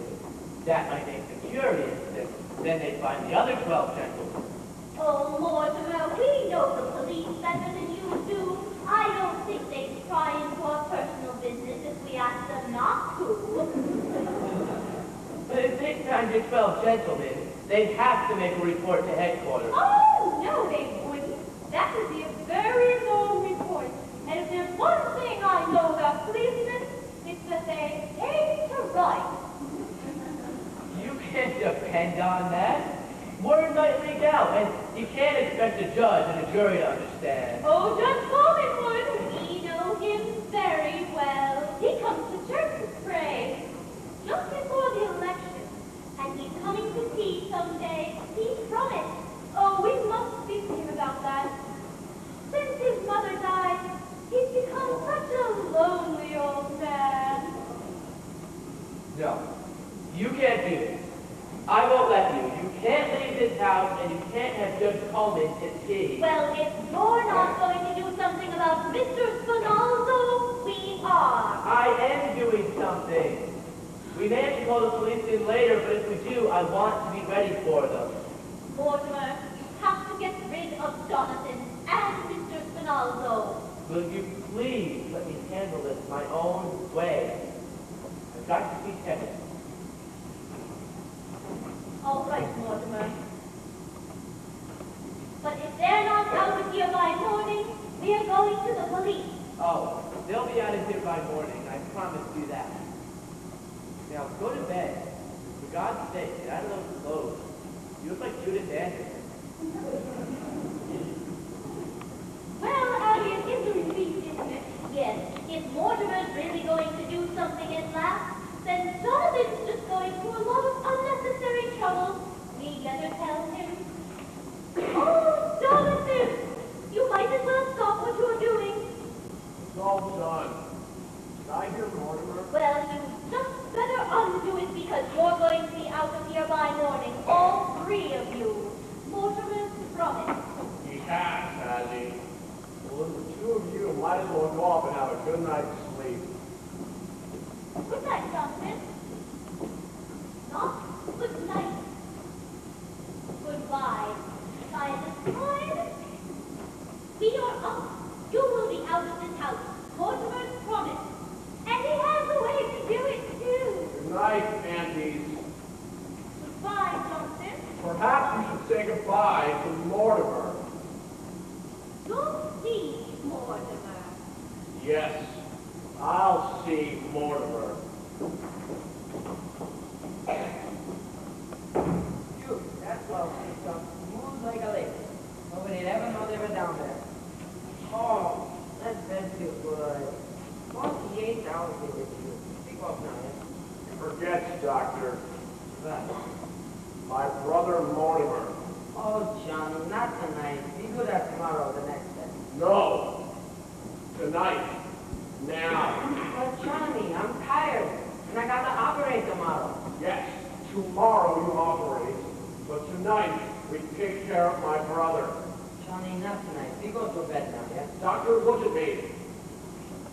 You can see it's going to be done, can't you? Yeah, I know that, Lord. It's a bit late for us to dissolve our partnership now. All right. We do it. But the quick way, like in London. No. This really calls for something special. I think perhaps the Milborn method. No, Johnny, not that. 2 hours. And the fellow in London was just as dead as the fellow in Melbourne. We have to work too quickly in Melbourne. There was no aesthetic satisfaction in it. But Melbourne, there was something to remember. Remember, I wish I did it. No, Johnny, not one, not me. Yes, Doctor. Where are the tools? I won't do it, Johnny. I won't do it. You hid them in the basement. Where? I won't tell you. I'll find them, Doctor. I won't do it, Johnny. Don't do that, Mr. President. I cannot sign any proclamation without consulting our cabinet. But this must be a secret. Secret proclamation? How unusual. Yes, Japan mustn't know until it's signed. I'll sign it right away. I'll let my cabinet know later. Yes, let's go and sign it. You wait here. A secret proclamation has to be signed in secret. But at once, Mr. President. I'll put on my signing clothes. Mr. President, you have them on. Yes, you're right.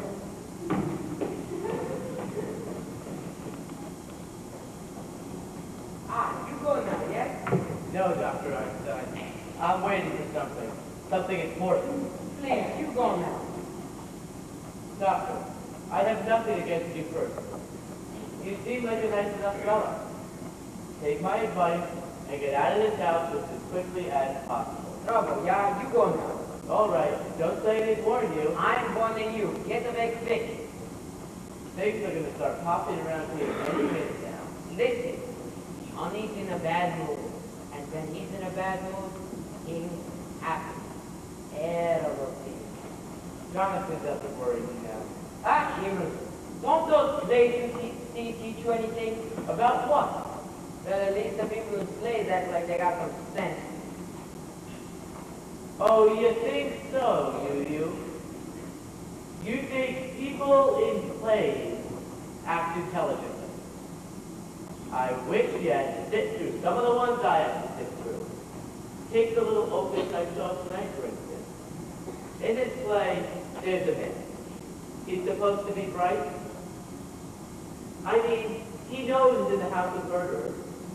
He ought to know he's in danger. He's even been warned to get out of the house. But does he go? No. He stays there. Now I ask you, Doctor, is this what an intelligent person would do? You're asking me? He didn't even have enough sense to be frightened. To be on guard. For instance, the murderer invites him to sit down. You mean, won't you sit down? Believe it or not, that one was in there too. And, what did he do? He sat down. Now, mind you, this fellow's supposed to be bright. So there he sits, just waiting to be trucked up. And what do you think they tied him with? But, The curtain cord. well, why not? Pretty convenient. A little too convenient. I mean, when are playwrights going to use some imagination? The curtain cord. He didn't seem to get it. See it? He just sat there with his back to it. I mean, this is what we have to suffer through night after night. They say the critics are killing the theater, it's the playwrights who are killing the theater. So anyway, there he sits, the big scope. This fella's supposed to be bright, just waiting to be trucked up and gagged. What the...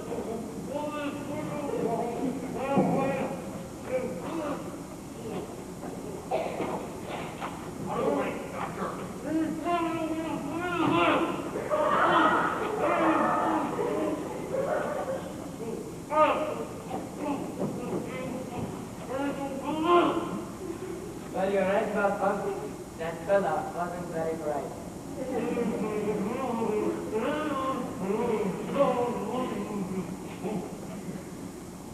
Now, Mortimer, I'll finish the story.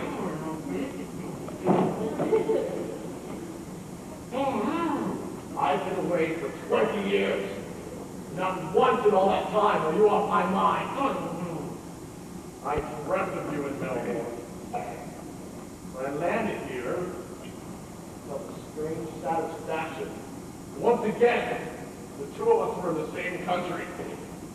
Now, doctor, we'll begin. Please, Johnny, for me, the quick bag. No, doctor, this really must be an artistic achievement. After all, we're performing before a very English critic. Johnny. Doctor, All right. You do it. But I gotta have a drink. get a hold of yourself, Doctor. I gotta have a drink. I can't do this without you. Hey, Johnny. When we come in here this afternoon, there was wine on the table. What happened to that?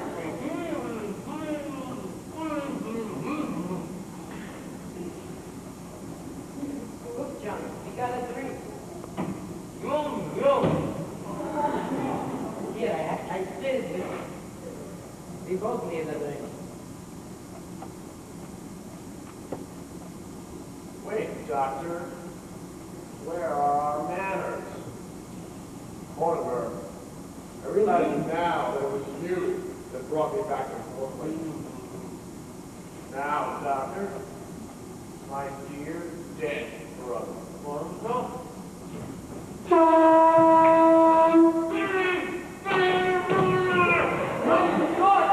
Damn that idiot! Damn that idiot!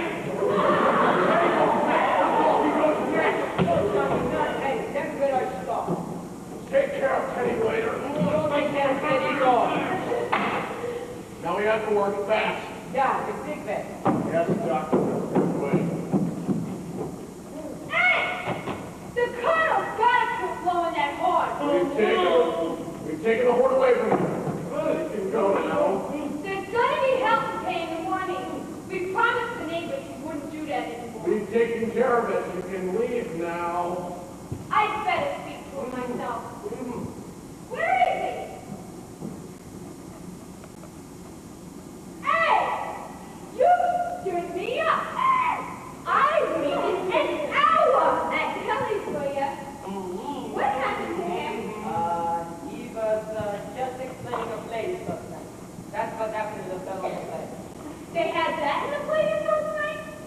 Gee, they practically stole that from the second act of my play. Why, in my second act, just before the... I'd better begin at the beginning. It opens in my mother's dressing room, where I was born. Only, I ain't born yet. Oh, yeah. Now, you gotta hit a fly. Well, she's sitting there making up see, when all of a sudden, through the door, in comes a man with a black mustache. Turns to my mother and says, Miss Latour, will you marry me? He don't know she's pregnant. No,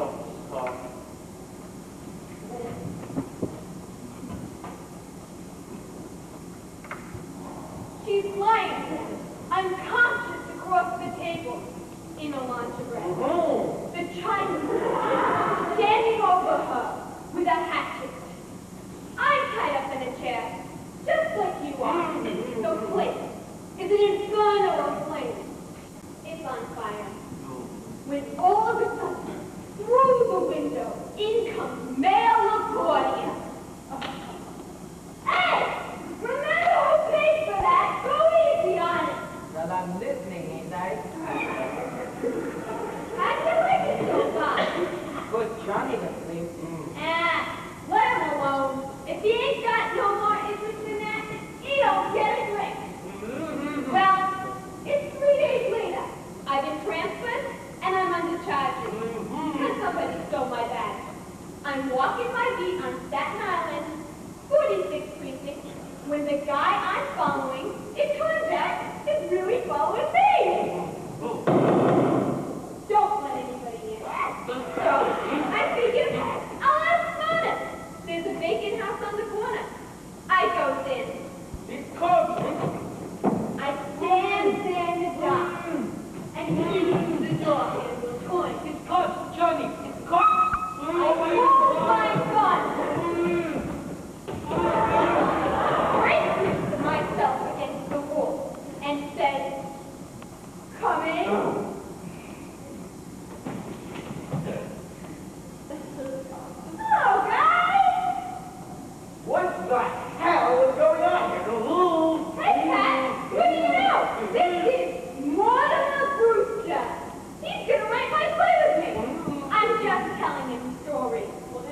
on the warpath. He says the girl's gonna be taken away someplace. Yes! Yes! Gee, Mr. Brewster, I gotta get away. So, I'll run through the toilet real quick. You! Stay away from me! Do you have any idea what time it is? It's after 8 o'clock in the morning. It is?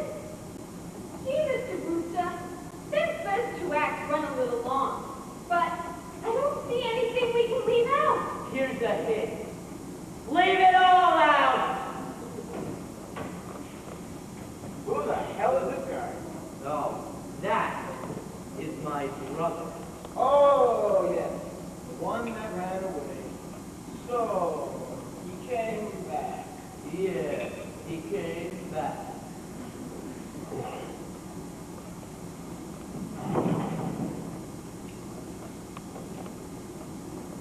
Mrs. Brophy, get me Mac. I better know we found you. Mac, you can tell Lieutenant called the big man up. We found him. In the Brewster house. You want us to bring him in? Oh, hold him here. All right. The lieutenant's on his way over. So I've been turned in, Annie. And I suppose you and my school pigeon brother are going to split the reward. Reward? Well, now it's my turn to do some turning in. You all think my aunts are such sweet old ladies, don't you? Well, there's 12 bodies buried in the cellar. Annie! What the hell are you talking about? You better be careful what you're saying about our aunt. Your aunt. They have to get clean ours.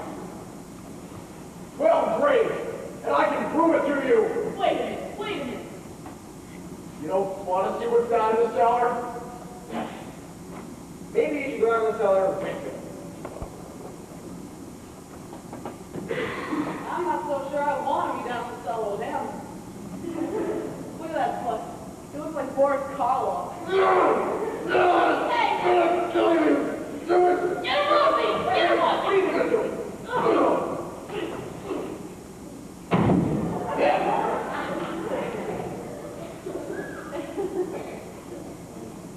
Well, what do you know about that? Come in. What the hell are you guys doing here? I told you I was going to handle this. Well, sir, we're just about What happened? Did he put up a fight? No, this isn't the guy that blows the bugle. This is his brother. And he tried to kill mine. Well, I said that it looked like Boris Karloff. Turn him over.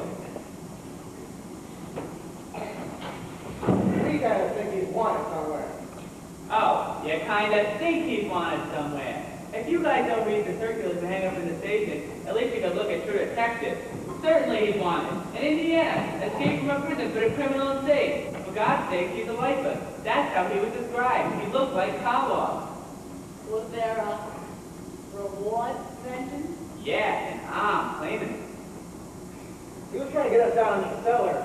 He said there were 13 bodies buried down there. 13 bodies, and that didn't tip you off that he came out of a nut house. I thought all along he talked kind of crazy. Oh, it's Shakespeare. Where have you been all night? You need Father to tell me. Big idea, sir. Writing a play with Mortimer Brewster. Yeah, well, you're going to have plenty of time to write that play. But George is spending now. Get back and report in.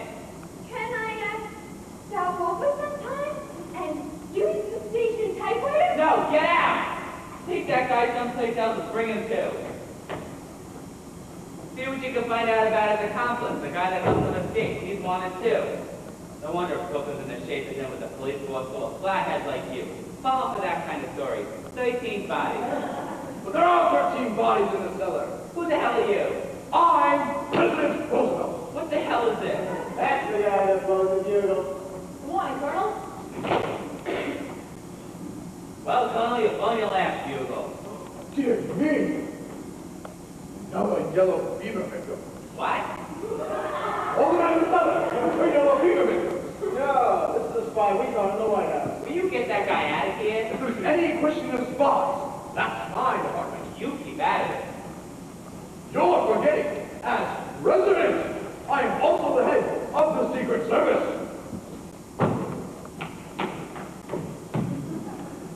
Captain, I'm Mortimer Brewster. Are you sure? Yes. Look, I want to talk to you about my brother, Teddy, the one who blew the bugle. Mr. Brewster, we ain't gonna talk about that. He's gotta be put away. I quite agree with you. As a matter of fact, it's all arranged. Teddy has his commitment papers, and they're all signed, and I signed this next of kin, and Dr. Gilchrist, our family physician, is signed. Well, where's he going? Happydale. All right, I don't care where he goes, as long as he goes. He's going all right. But what I want to tell you is, well, everything that's been going on around here, Teddy's responsible for. Those 13 bodies. Yeah, those 13 bodies in the cellar. It ain't enough the neighbors all afraid of him and his disturbing the peace of that Google. But can you imagine that cockeyed story about 13 bodies got around? And as if that ain't enough, he's done the yellow fever scare. Cute, ain't it? Yeah. 13 bodies. Who would believe a thing like that? Well, you never can tell. Some people just know them. Sometimes you don't know what to believe. About a year ago, a crazy guy tried to murder him over in Greenpoint. And I had to dig up a half-acre lot just to prove. Will you excuse me?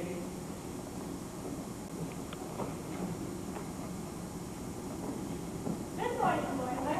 Good morning, dear. This is Mrs. Witherspoon. He's the superintendent of Happydale. Oh, come in.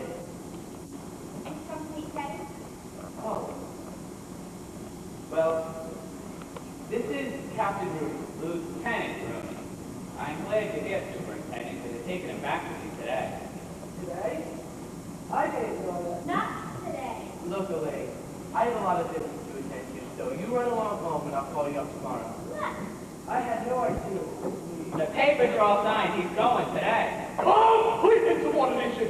You men will learn that I am no mollycoddle. When the president is treated this way, what's this country coming to? There's your man, Super. Just a minute. Mr. President? Yes. I have good news for you.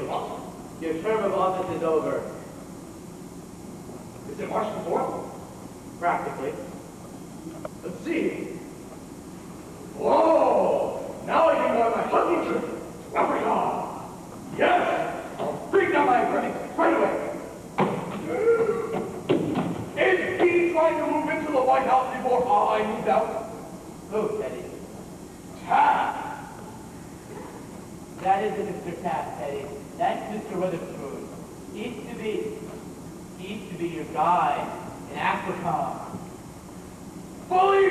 Bully! When the safari comes, tell them to wait.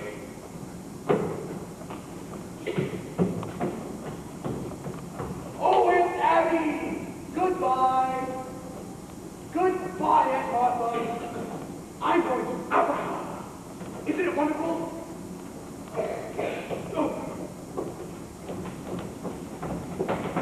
And the battle is on! Charge! Good morning, darling. Oh, we have visitors. Yes, this is Lieutenant Rudy. Oh, how do you do, Lieutenant? Why, you don't look like the what did the other policemen say you are? Why the lieutenant is here? You know, Teddy blew his bugle again last night. Oh, yes, we really must speak to him about doing that. It's a little more serious than that, Mr. Brewster. And you haven't met Mr. Witherspoon. Oh, Mr. Witherspoon, how do you do? He's the superintendent of Happydale. You come to me, Teddy. He's come to take him. You see, darling, the police want Teddy to go to Happydale today. Oh, no. That's not until after we pass on. Sorry, Mr. Brewster, but it has to be done. He's committed himself to going along with the superintendent. Oh, we won't permit it. We'll promise to take his bugle away from him. Why, as long as we live, we won't be separated from Teddy. Sorry, ladies, but the law's the law. He's committed himself and he's going. Well, if he goes, we're going too. Why not? Well, it's good of them to want to, but you see, it's impossible. We can't take the same thing by Happydale. Well, if you let us go to Happydale with Teddy, I'll be sure that Happydale is in our will. And for a very generous amount. Well, the Lord knows we could use the money, but I'm afraid... Now, let's be sensible about this, ladies. For instance, here I am, wasting my morning when I've got serious work to do. You know, there are still murders to be solved in Brooklyn. Yeah. Are there? It ain't only his bugle blown and the neighbors all afraid of it, but things would just get white. Sooner or later, we'd be put to the trouble of digging up his cellar. Our cellar? Yeah, your nephew's been telling around that there are 13 bodies buried down there. But there are 13 bodies buried in our cellar. That's the reason you think Teddy has to go to Happy Down. Then you come down and we'll prove it. There's one, Mr. Ronaldo, who doesn't belong here and who will have to leave. But the other 12 are our gentlemen. I don't think the lieutenant would want to go down into our cellar. I mean, he was telling me how that just last year, he had to dig up a half-acre lot for a new lieutenant. That's right. Oh, well, you wouldn't have to dig up our cellar. We put flowers on all the graves every Sunday. Flowers? Superintendent, don't you think you can find somebody, ladies? Well, I think that I could. Well, Teddy committed himself. Can't they commit themselves? Can't they sign the papers? Why, certainly. Oh, you just give me the papers and I'll sign them. Yes, where are they? He's coming around, Lieutenant. Come on, lady. Oh, hello, Officer Klein. Miss Klein, are you here too? Yeah, Ropey and me got the oven empty out in the kitchen. Well, get him signed up, Superintendent. I want to get this all cleaned up. 13 bodies. You'll just sign here.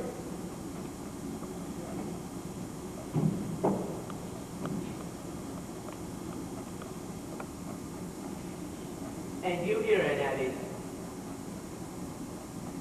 Oh, it will be nice to move. The neighborhood here has changed, so to fix our front lawn again. Oh, we're overlooking something. What? We need a signature of the doctor.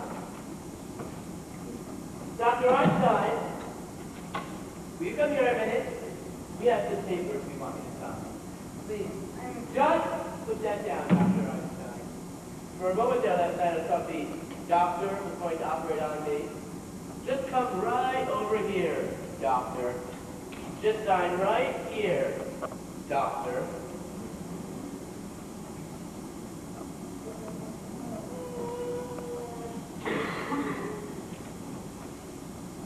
Oh, are you leaving, Doctor?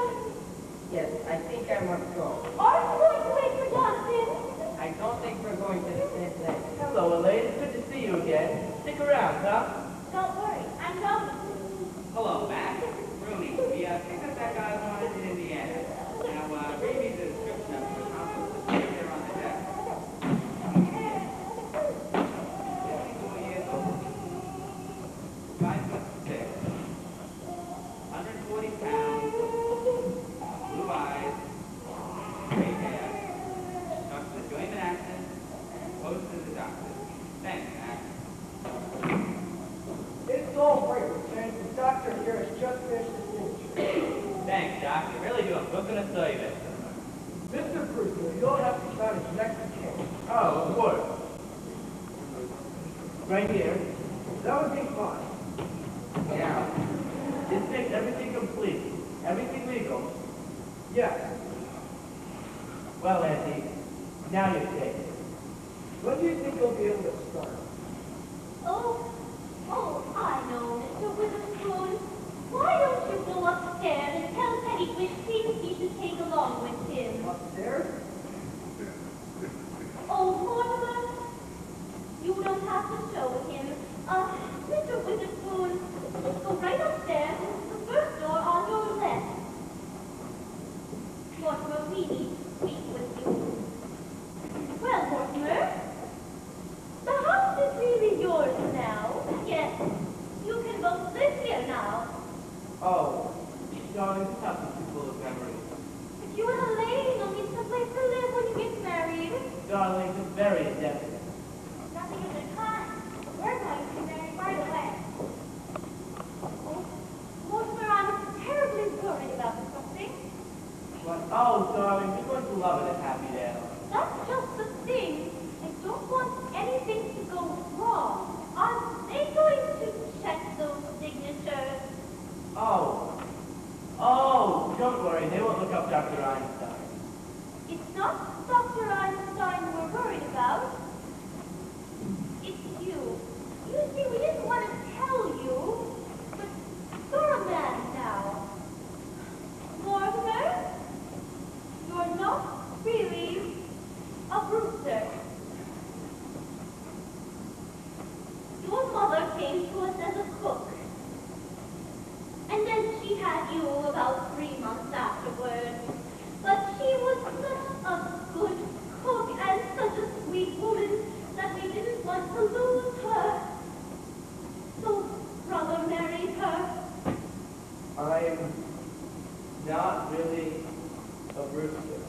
Oh, Elaine, it wouldn't make any difference to you. Elaine, did you hear? You understand? I'm a bastard! Well, I'm going to go get breakfast started. Oh, darling, don't bother. Ron is from Philadelphia, so Moira is from my house to get breakfast. Yes, I need some coffee. I've had quite a night.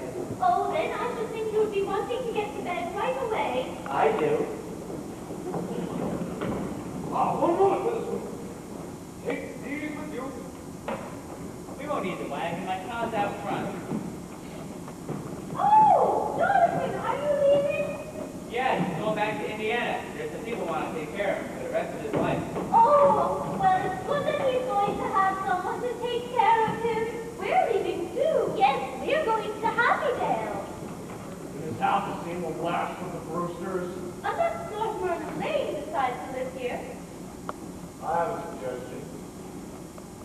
I think the house should go over to be church property. Oh, I kind of thought of that. After all, it should be part of the cemetery! All right, let's get going. I'm a busy man. Well, Lance, you can't better your score, and I can't better mine, so at least I have the satisfaction of knowing that we're even. 12 to 12! Oh, Jonathan was always such a mean boy. Couldn't stand to see anyone get ahead of him.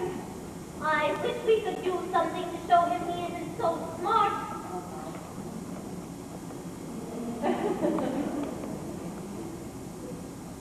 Mr. Witherspoon, does your family live with you in Happydale? I have no family. Oh, well, I guess you consider everyone in Happydale your family. I don't think you quite understand. As head of Happydale, I have to keep quite aloof. That must make it very lonely for you. It does, but my duty is my duty. Well, my